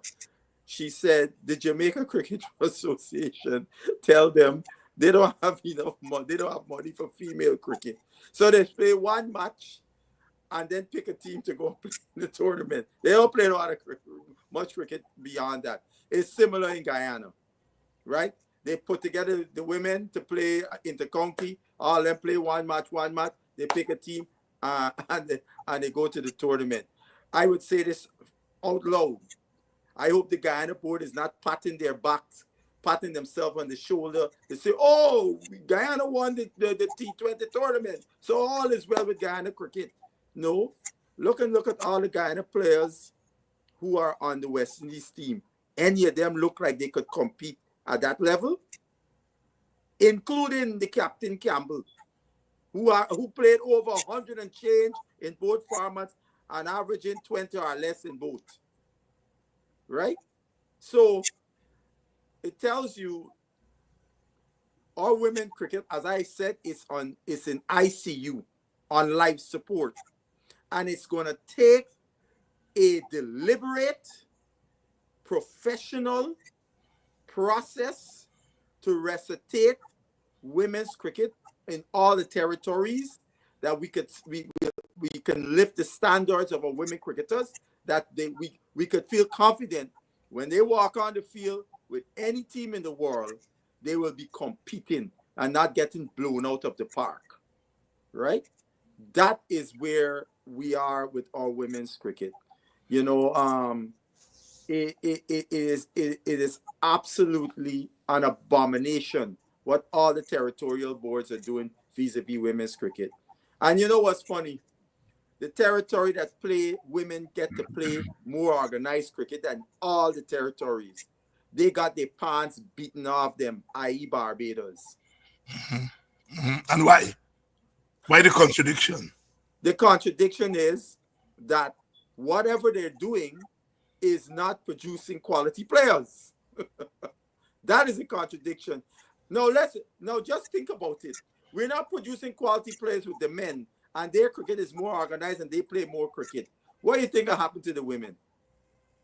Just put those two together, you know. So that's where we are with the women, you know. And I'll say this, Dr. Hinds. I don't think we have adopted the models in any totality from other parts of the world in our cricket, right? We have some unique challenges because we are a bunch of independent nations, which would mean there has to be more vigilant oversight by West Indies Cricket Board and all the territorial boards as to what their job is supposed to be doing in the territories, and be held accountable accordingly. But the best practices of how you develop elite cricketers is a universal thing. And we have not adopted those principles in any proper manner in the territories that produce the players. That's one. And secondly, we have a coaching deficit. The coaches who are the ones who work with our players, I would say this in strong words, they're not fit for purpose. And why I could say that, just look at the results. Let's look at the results. Basil Butcher here. Are they anything you would like to say on the state of our women's cricket? It again, folks. Times have changed. It comes down to money. Okay, it comes down to money. Even Matthews herself, I saw it someplace today. She's also frustrated. She's criticized the administration in terms of how they run a cricket. But it comes down to money. They're not, maybe we need something like a Title VII or something. Yes. Really equal treatment. But there's the woman, with the men, even though you're not seeing anybody in the pavilions when it's like Test cricket and ODIs and stuff like that, but the men are still making, the men have they go and play all kind of T20s all over the place, so they're encouraged. They could still survive. They can maintain, but the women have nothing to survive on. I don't know how many professional women we have, but it comes down again to, and you're not the sponsorship for women's cricket. So it comes down to again that everything has become so focused on money that the woman, unless it changes in terms of the board, like a Title VII or something, it's not. I don't see where it's gonna where anything is gonna change. I give you an example. A guy was complaining. His daughter plays for Barbados. You remember when they upped the men's winning thing for the 4-day, $250,000 or something like that, right? And the women is like, I think 20,000 for the winner or so on. And he was complaining with discrepancy. I said, look. Let me tell you something. I don't want them to give no big prize money to the women. You know where I want that money to go? Into each territory, that each territory could get at least 20 women who are going to get contract, whatever you want to call it, and they are going to be training consistently. You start with them to upskill them to where they can be really competitive, right? Look, I'll give you a simple example, Dr. Hinds. Just think about this. A young woman in Guyana, she lives in West Dem. She got to come to practice over to Georgetown. So she got to catch transportation. Now, you know, most of these cricketers, for the most part, don't come from well-off backgrounds. So now she gotta find. Secondly, if she got a cricket bag, she can't go in a minibus with a cricket bag because it's too big for going in a minibus. She gotta get a taxi or something like that. Yeah. So now, just think about the taxi fare from West Dem to Georgetown and then from Georgetown back to West Dem that she got to deal with. You know how many, and this is, I thought it was just a problem in Guyana. When I spoke to Guy folks around the region, it's the same problem women have just to get to practice. They don't have the resources to turn up to practice. So right there, those basic things are not in place for the women cricketers to allow them even just to practice. So you just think of that. It tells you where the state of the women's cricket is. I mean, look, we had a funny situation in Guyana. They got a left arm spinner girl named Casey Schultz. She played a couple games for West Indies and played for Guyana for years. And she got at Martinos to play the second division. Now, you know this, Vincent, from back in the days. If you play for Guyana, or if you play for you play at the county, you can't play North Court. You only can play Case Cup, right? Right. So she played, she get 5 wickets. You know what I meant? Them man file a protest. She was not eligible to play because she played for West Indies and Guyana. It's a woman. I mean, you know, so the association had to change the wording as it relates to women. How could you, I mean, just think about, how could you think because a woman cricketer, obviously her standards is not going to be like the men, that you're going to quarrel because she played for Guyana and West Indies. I mean, some of these are some of the things that we have to eradicate out of the cricket vis-a-vis the women, so that you know, we get, and this is what I have called for. Every territory should have a director of women's cricket, and that director is given the proper resources to build a pathway for girls and women cricketers all the way up to the regional level in the territories. But so you've coached women's team, right? Oh yeah, I was the coach of the U.S. women's national team. That's why I'm so passionate about women's cricket. Right. Let me ask you this. I mean, what is different, if there is anything different, in coaching a women's team and coaching a men's team? Yes. There is difference. I've coached both men and women, boys and women.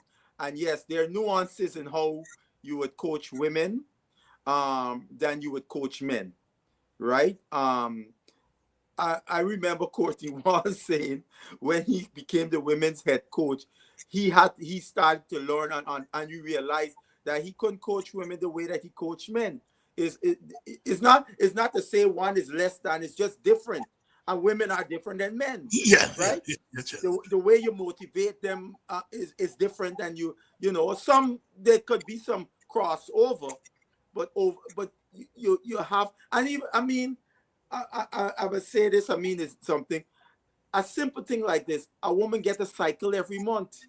You as a coach got to be sympathetic to those things, because you're going to understand she will not be at her optimum when that is going on for some women. And for me, it wasn't hard, because in my profession, I work with a lot of women, and they would tell me all of those things. So I know how to train their training program at that time. Some women are strong as hell, are stronger. Some can't barely get out of bed. Others, you know, they all variable. So that's one thing as a coach you got to deal with, right? And those kind of those differences and nuances in dealing with women cricketers and coaching them. Yeah. So I don't think it is when these administrators appoint people to coach women, if they really think about that. Bassett Butcher Jr. here and Vincent Adams. Vince, takeaways from the Ireland 3-match series. Well, it was the last two games, of course. I think it's give us some reason for encouragement. The only thing is we cannot get too excited. This year we gotta always keep it into perspective. This is an Ireland team. Okay, we're heading to England, but nevertheless, this Carty, without question, he has shown, and what is not that he never had the talent to do it, but now this year will give him all the confidence in the world, and he cannot wait to get on the field tomorrow.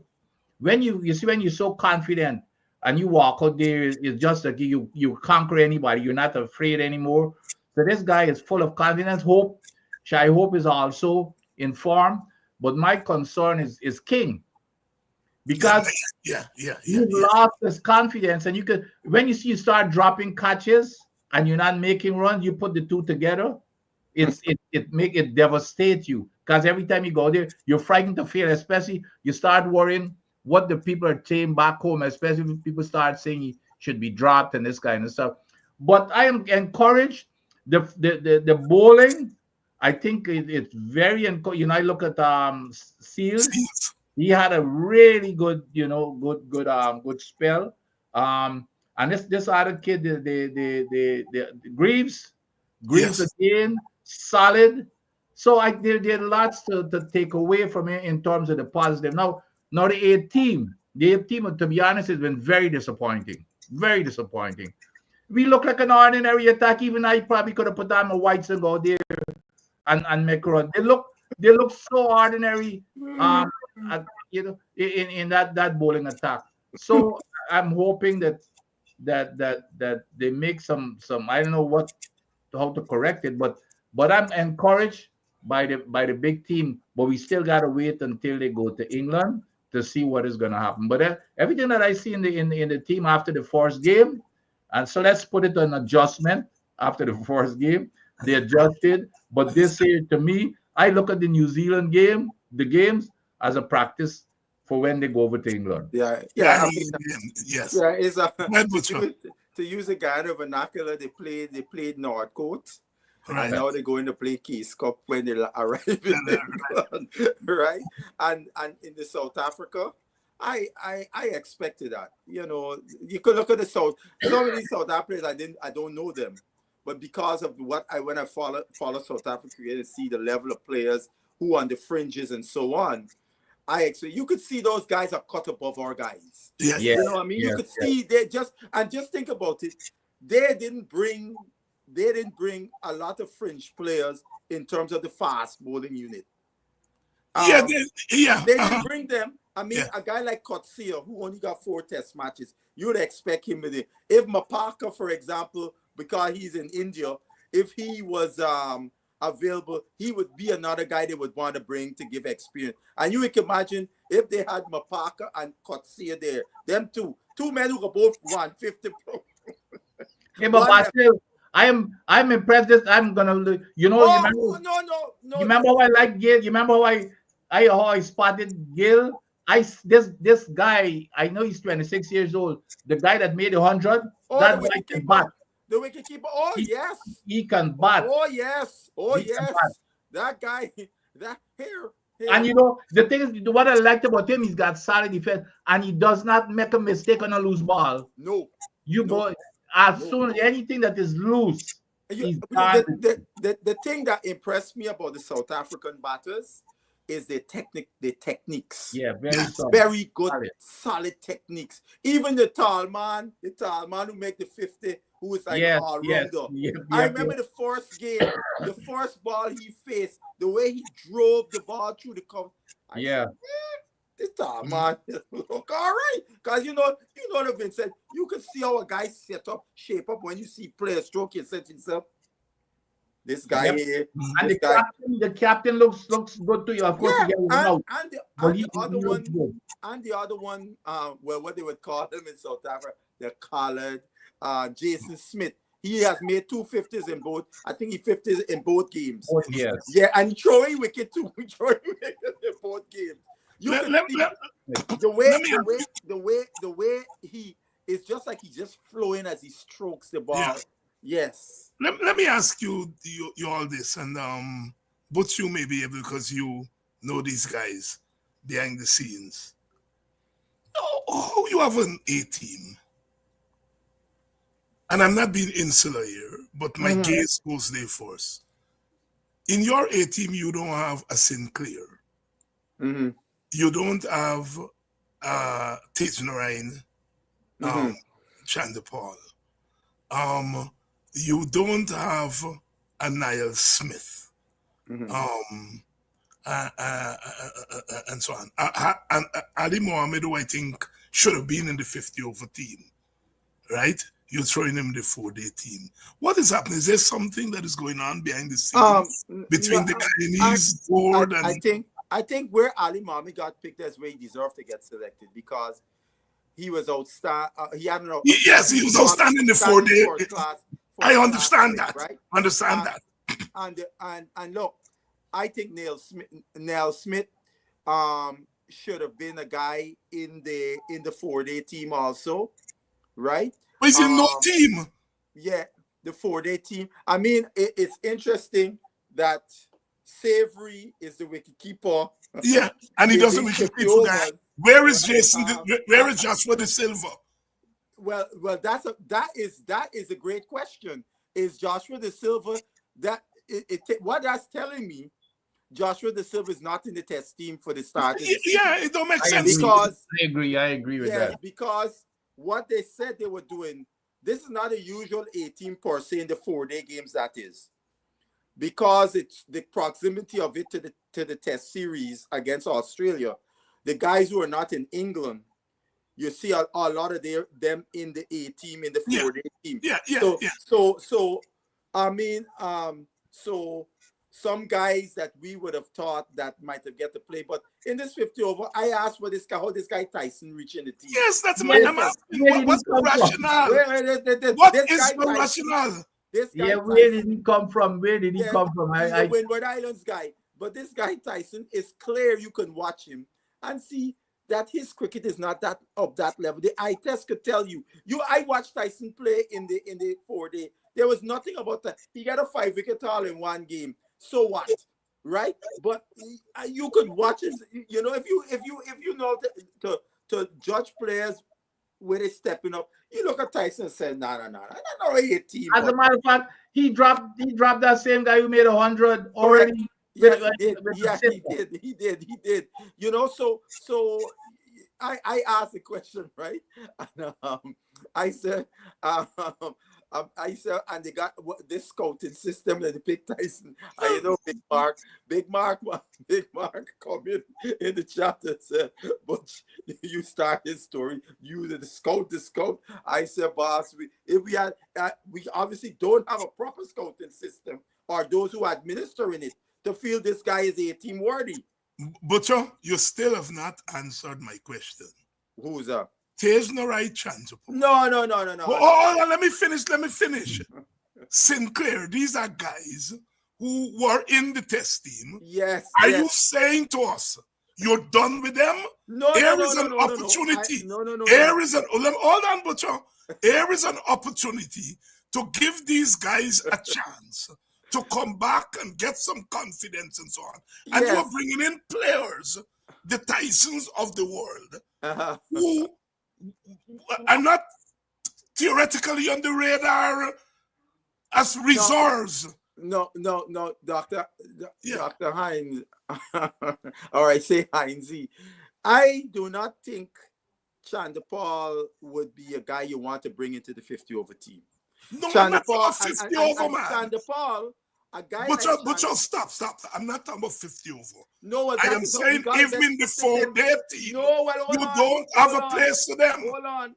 Craig Brathwaite is playing in the 4 days because he's getting his reps in preparation. You still are not answering my question. Craig Brathwaite and John Campbell, who will be the two of them is going to be the openers for the I hear that. So how is Chandler Paul going to pick? But you're not addressing the question. And Sinclair. Here are men Sinclair, who have better spin bowlers who performed in getting picked.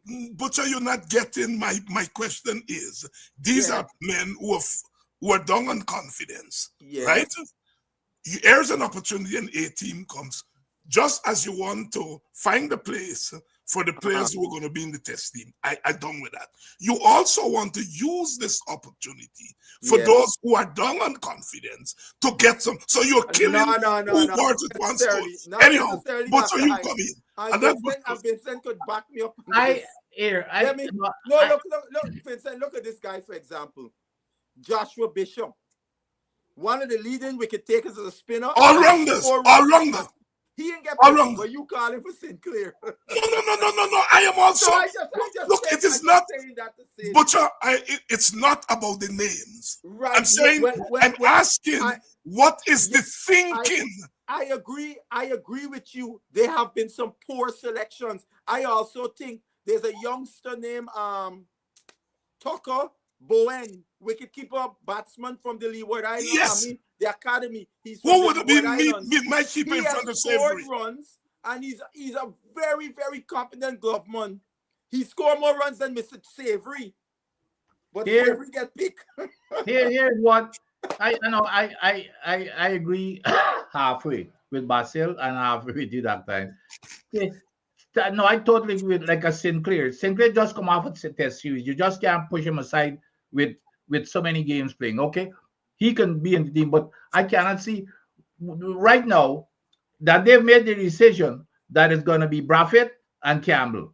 And yes. I mean yes. So they're getting them prepared for the test, and that's the only game before the test. Now Brathwaite has been off form. He's not. So in that respect, you can't play Tage in a 50 over game. You understand? Right. So his only place is in the 4-day. And now you got the two spots preparing them for the test game. But in terms of Sinclair, I totally agree with you. He had he had a bad tournament, so to speak. But that one bad tournament, you just can't throw him away. Give him an opportunity now to win back his confidence. Yes. I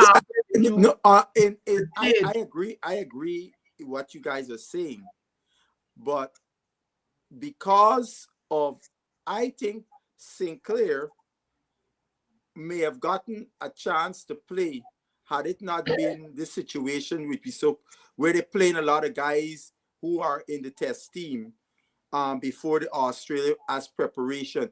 I think if it was a straight up where it's guys on the fringe and so on, I Sinclair would have got picked. Or if they had another game, probably if they had another game before. But having said that, I mean, as I said, there's some guys that are sitting out that made really good performances to get an 18 pick that didn't get into play. The Bishop guy, the same Tuckett Bowen guy. Those are two names that Neil Smith, in my view, should have also got to play because they picked a guy from Jamaica, OJ Shields, who is reputed to be the quickest guy in the region. But you know where I blame Neil Smith is his lack of conditioning is what could have cost him. Because of his lack of conditioning, in my view, he did not bowl with the same pace that he should be able to bowl with. Because he's a dangerous bowler. And that may have played a role in Basil, I think you're searching for excuses for these guys. No, I'm not searching. I am still saying, what is your thinking? Where is Isaiah Thorne? No, What no. are Tarn couldn't even get in the Ghana team. Tarn no, couldn't no, no, Ghana no, team no, about but, Tarn. no, but you are dealing with the consequence. I am saying, what is your thinking? Here is a guy who's probably your fastest young bowler. What is your thinking? You have to have a thinking, and the Yeah, thinking then informs and the thinking starts in the Guyana team. in the Ghana team. In the Guyana team. That Isaiah Tarn didn't get well. They can say all different things. He hurt the ankle in the But he fourth came back, game. and you're playing He never, Asmined, he never, an and extra spinner. I You get would be 3 spin in the team, and you're not paying this guy. I would be the first to say the West Indies and by extension Guyana have done a very, very poor job in the process of developing Isaiah Tarn.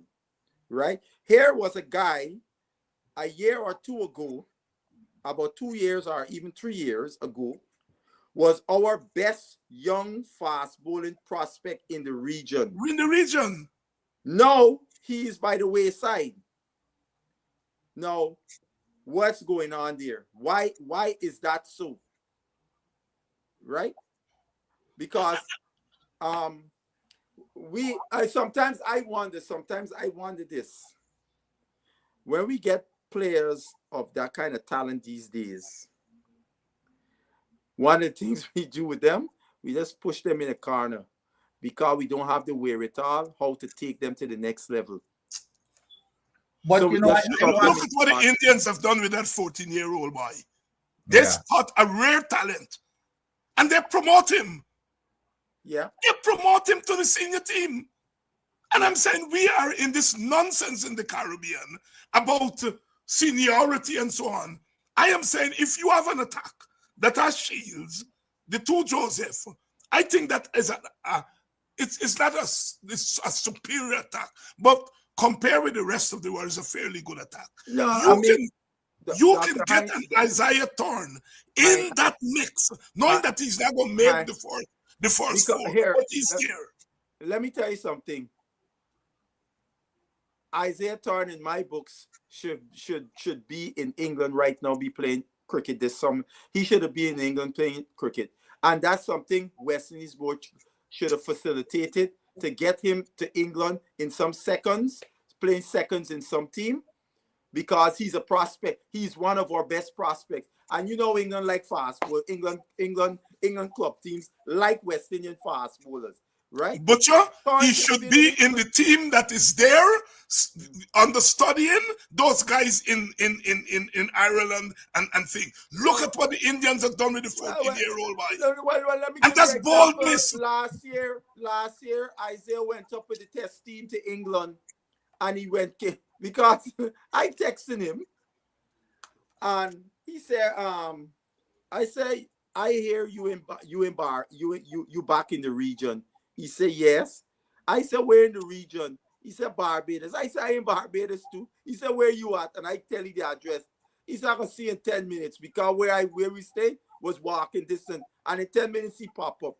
So I asked him, I said, I thought that when you went to England, you were going to stay for the entire series to get, being around the setup. He said, no, that's what people in the press said. But when the email I got was I going up to England to just participate in the practice match, the pre-tour training and the practice match before the test series, and then back to the region. Now, what sense does that make? He should have stayed in England, and you know what West Indies should also have done, could have done? Get him into some county second team. So he would have stayed on, and he stayed on, rather than coming back to the Caribbean and playing restrip under 19. But why isn't he playing for Guyana? That's where it starts. Why is he not playing for Guyana? After he got injured, he could not get back into the team. They did not bring it in team. I'm saying he could not get back into the team. They didn't pick him. They didn't pick him. They picked Ned, who was superfluous to the attack. I'm not saying Ned is not a good spinner. He already had 3 spinners. Dr. Hinds, Guyana has a bad tradition, a very poor tradition of encouraging fast bowling. It's an historical situation, right? Only in recent times you see 3 fast bowlers playing for Guyana. In these recent times, right? We still got this thing about spin, spin, spin, and all. It sometimes seems the focus is only on winning and not that balance between developing and winning. And that's the balance we have to strike, because fast bowlers don't grow on trees. And when we were most successful is when we had a plethora of them, right? So when you get a little guy like a Tarn who could bowl quick, like, look, Andy Roberts said this about Tarn. It's only he could stop himself from playing for West Indies. That is the kind of ability Andy Roberts raw ability saw in this youngster. And he more than anybody should know about a fast bowler, right? So when he gave that kind of ringing endorsement, you know this guy got some serious ability that if nurtured correctly, he can be a West Indies player for many years to come. Adi, I hope they don't mess up Kelvin Anderson. I am saying it now. How you mean mess up? How you mean? Hold on. Obeto may not agree with me. Mm-hmm. He's the most promising talent with a bat in his hand in the Caribbean. And he needs to be playing Test cricket. He needs to get in that team and develop his experience. People like Hodge and them, they've gotten their chances. They've messed it up. And get them and get these youngsters into this team. I don't, this thing that you gotta wait until failures, fail a 50th time. Then get these youngsters in the team. Adams, your thoughts? No, I've said, you remember, even up to the last time I said, when you're picking this team, it's up for grabs. There are 3 batting positions that are up for grabs. And it all depends. He of course he was not out yesterday, but if he makes some good scores, he will have to be in that mix. Well, this other by now, Carty is make some run. That now is but Carty in the Test team right now. Yes, but Hodge and all of them. No, what I was saying, even Carty in the Test, but all of them, when you that from 3 to 5, yes, they really know. All of them, to me, all of them definitely is whoever perform should be getting the. None of them really established themselves as far as no Carty. Them big scores of Carty, them 200s. To me, he is now got a place now. You can't. Clearly, Sammy has a lot of confidence in Carty, and he's given Carty a lot of chances. And I don't have a problem with that. If he maximizes the chances and so on, all the merrier. He seems to be mature. We'll see what he does when he goes to England. Better attack, and we'll see what happens there. But I think I'm glad I give this youngster Wickham a chance, because I think Wickham is very, very, very, very good. So we'll see. But I don't believe in this thing. Give them a chance to play this, play that. Do what the Indians did with the 14-year-old boy. Look, Dr. Hinds, what has happened here in the past ages, like in the West Indies team, the first 5 or 6 that was locked up. You gotta hope for somebody dies, okay? And that's the contrast that I'm getting at. You don't have that in the West Indies team right now.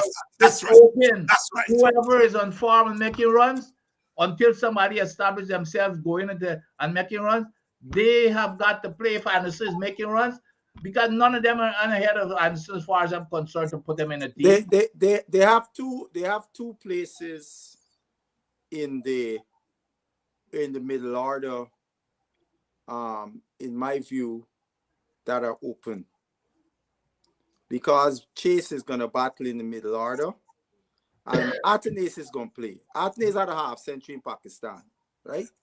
So, Basil, Atenes is going to play because he's a sacred cow. No. Atenes is going to play because they invested in Atenes. Yes, but Atenes he's not going to play pong for pong. But I'm saying pong for pong. Basil, Pakistan is a different. Pakistan is different. No, I am playing no Atenes in no force test. Atenes should not be a certainty. Atenes got a 90-something against a bowling attack similar to Australia in South How Africa. long was that, Basil? How long? Last year. Basil, Last you're year. overdoing the stats story, man.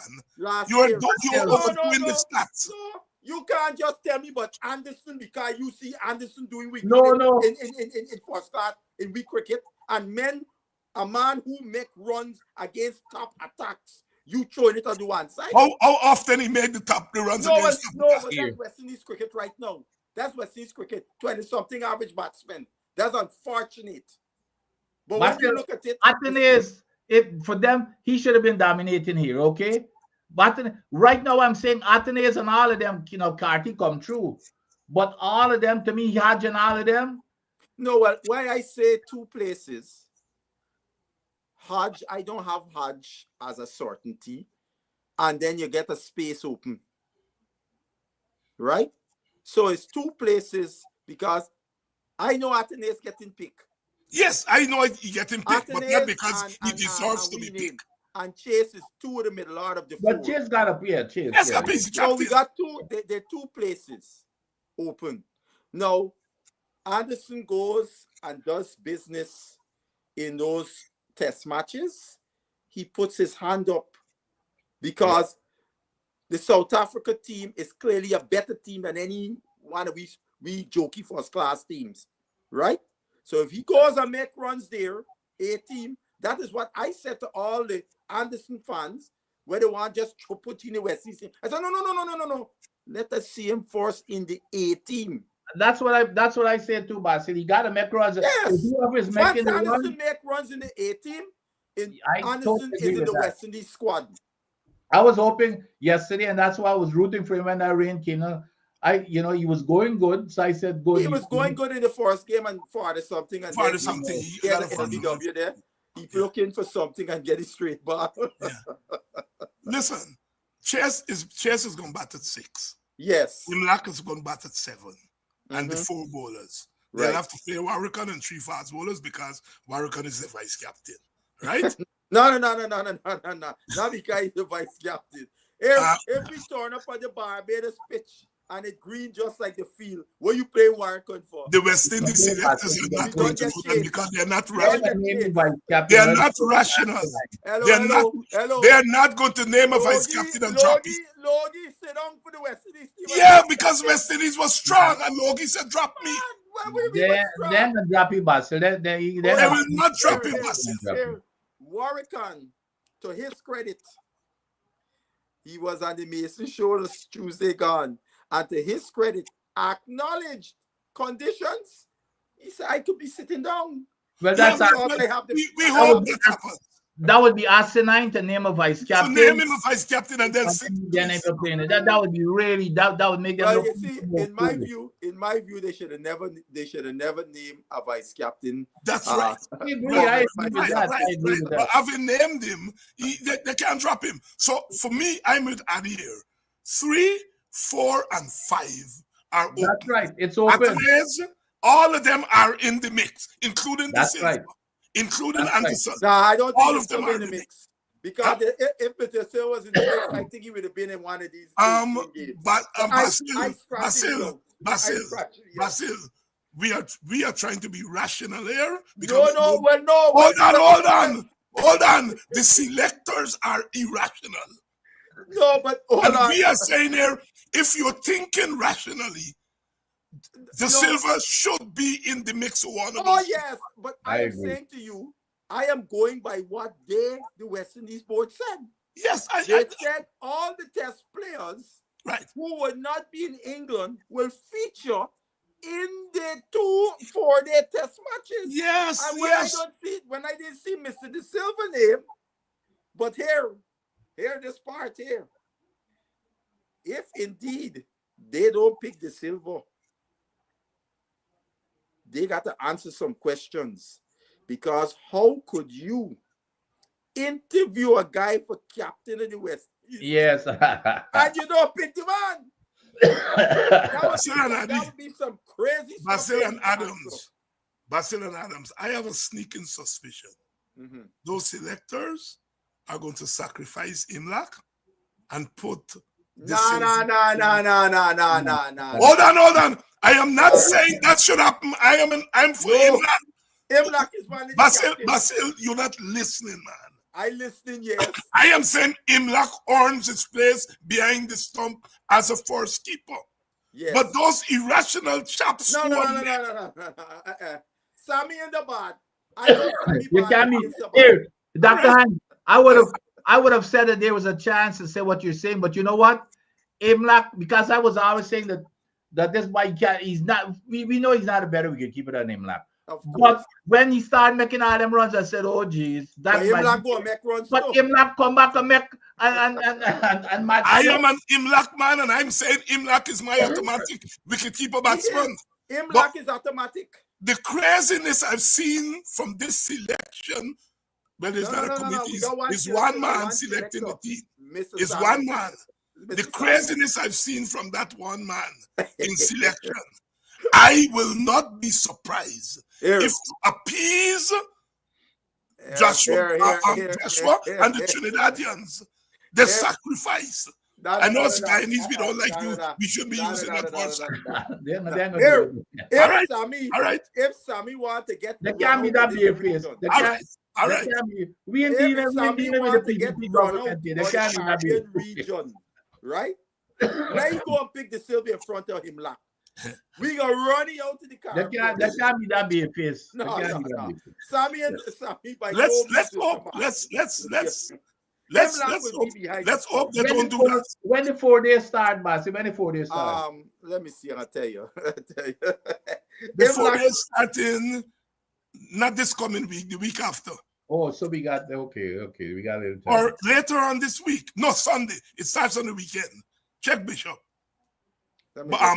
Butcher, check. That's what we gotta keep the eyes on. Looking to the test matches. We gotta look that. Yeah, the first test match starts on June 4th, which is Sunday, right? Yeah, I think it's Sunday. That's what I thought.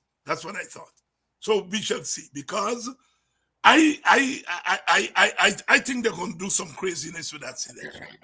I just have a sneaky. No. Not in black though.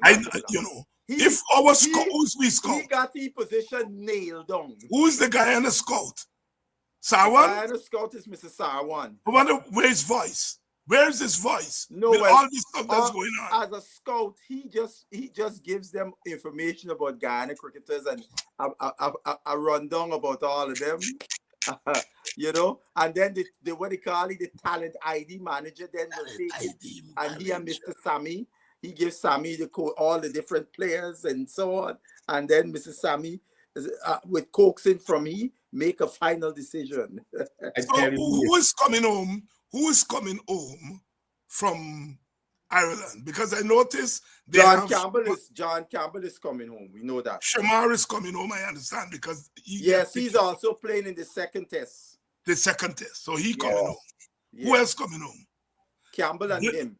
Blades wasn't Blades supposed to be with Campbell? They changed their mind. They get Blades playing the 18th. Yeah, they changed their mind.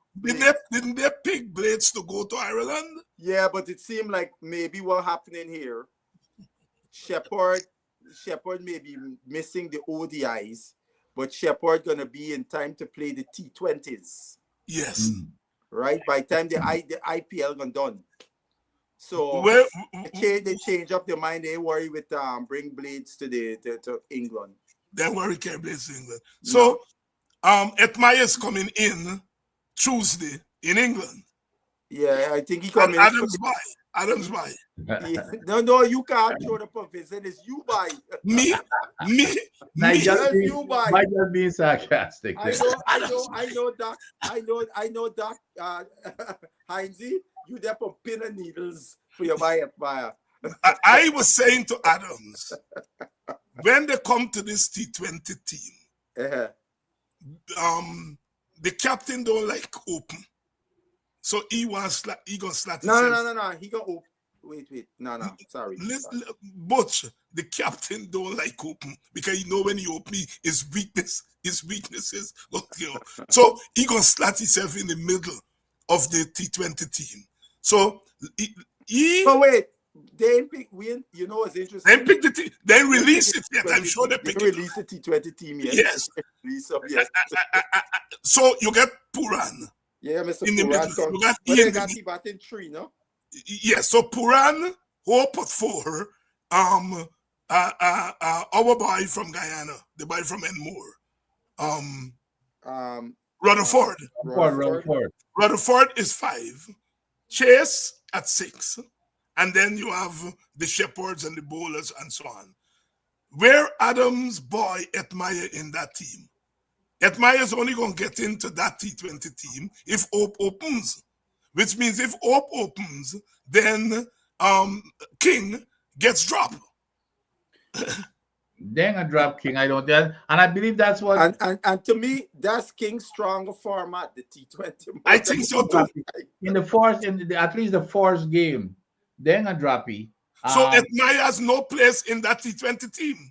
Well, maybe the second one, because I think they're gonna need a lot of experience. You know, you hear my thing there. Hope Purana 3, Hope at 4, Rutherford at 5. Yeah, there's no place there for Etmire. I agree. No, I agree with that. But King is gonna play. But you remember the last game we played in the World Cup. Hope opened the batting. Well, because he wasn't captain. No, he wasn't captain of the team. That was Mr. That's why I'm saying he was not captain. But from what I'm hearing from people who close to the team, he always insists in batting in the middle when he's captain. Well, actually, in T20 is a different story. Well, because Butcher, you just rationalize the irrationality of this. No, I mean, I have heard him say, because you remember people was talking about sending him up the order to open for Guyana in the CPL, and he said he has no problem with opening the batting because remember it's 20 overs. That means there's more batting for you. Yeah, well, I hope he opens because I think that's where he should be. Now, I was asking Butcher, Adams before we go, what is the inside story behind dropping Powell from the captaincy? You know, usually by just give you the back room thing. What? Is it because the feel he could make the team? No. Is it bad by his story? No, it's he and Sammy had some philosophical difference. All right. Remember, Sammy is this data-driven man. Everything is data-driven. And Powell and him, it seems the two of them clashed on tactics and so on. And then on top of that, you know, a lot of people didn't know the last 10 T20s West Indies played, they lose 9. Yes. Right. So Sammy is probably armed with that stat. You know, but it's interesting you get rid of the captain, but not the coach. But remember too, Basil, I think it also has to do with remember that fiasco when they were sending him home. You remember that in the T20 was it the CPL? That was a couple of years ago. Yeah, that was. But them guys, them things just linger. Them things that still hold a bad feelings with who, depending on who your friends are. That was Jamaica. Chanders was the coach. Yeah, I know that, but you never know the relationships behind the scene.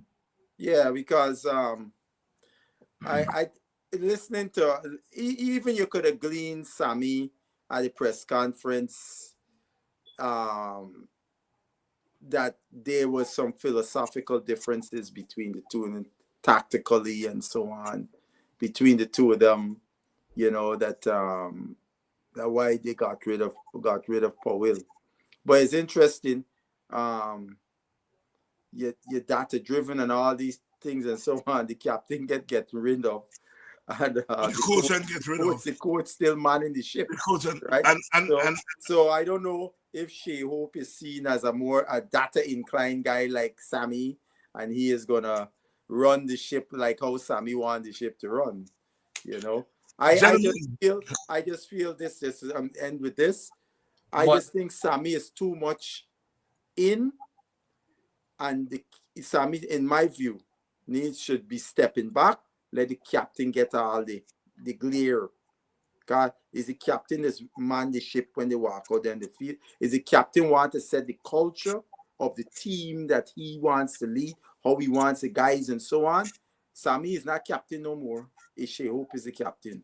But again, that's where we want to copy everything. We want to do like baseball, where Yes. the captain, when the captain gets the team, the captain takes that team out to the field and makes all the decisions.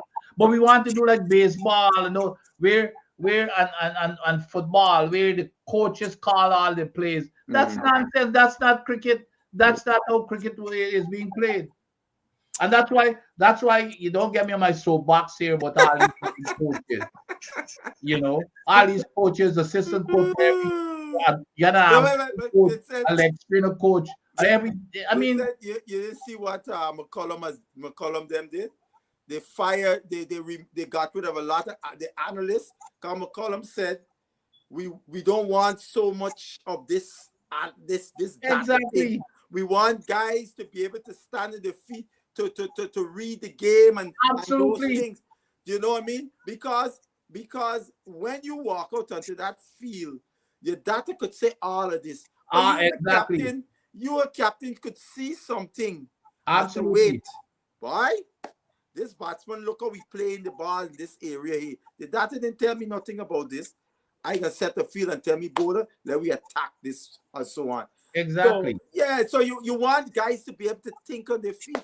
And I always remember Clive Light used to say that we wanted players that can think on their feet. Absolutely. Yep. Basil Butcher Jr., Dr. Vincent Adams, former Guyana opening batsman. We have had quite a show tonight. So as we come back next week, we got some unanswered questions. Are the crazies going to prevail? Or is the rationality that we are trying to bring to bear on the thing, is that going to prevail? I think it's very clear. I think Sammy, an individual, should not be tasked with it is too much. I agree. There is no logical and rational thinking behind the decisions. It's okay to disagree with a decision, but I can't agree with irrationality. I can say, well, okay, this person is not picked and that person should have been picked. That's a different argument. What I'm asking, what is your thinking with a Tyson? Well, I'm not a Sinclair. Dr. Hinds, that is a sore point for me with CWI. Their media relations, they put out these generic press releases. We want the press to engage with whomever every time you pick a team. We want to know why John Jones in the team and why John Jones is not in the team. Not every quarterly and some generic press release. This is and Dr. Hinds, I would say this. The CWI, I think these guys trying to say, we are the smartest, we're the brightest bulbs in the block. And you see these systems we coming up with. You see the system we came up with to come up with a captain. And we have this unique selection system. We are trendsetters. Trendsetters. Gentlemen, I'll see you all next week. All right. Sure. Okay. Take care. And to you, the audience, thanks for staying with us as usual. Your comments are very welcome. And some of you do send me comments after the program. Bamo, Mr. Bamfield, I get your comments. I have to reply to some of them, but we have to get you on the program here, on the panel, to give us some of your insights, This week is going to be another week in our Caribbean, and we will survive it until next week, Sunday, for another program of West Indies Cricket 101. Rude boys gonna get you by degrees. Here comes the West Indies. And when you're facing the generals, nearly every ball is a funeral. And when we batting, brother, go and put your men on the boundary line. And if you give we a liquor, that is merely a hiccup. Look, you win the little battle, you lose the war. It's the same result every time. Everybody sing. Here come the West Indies. Here come the West Indies. Them rude boys gonna get you by degrees. Here come the West Indies. I tell you now, here come the West Indies. Here come the West Indies. Them bad boys gonna bring you to your knees. Here come the West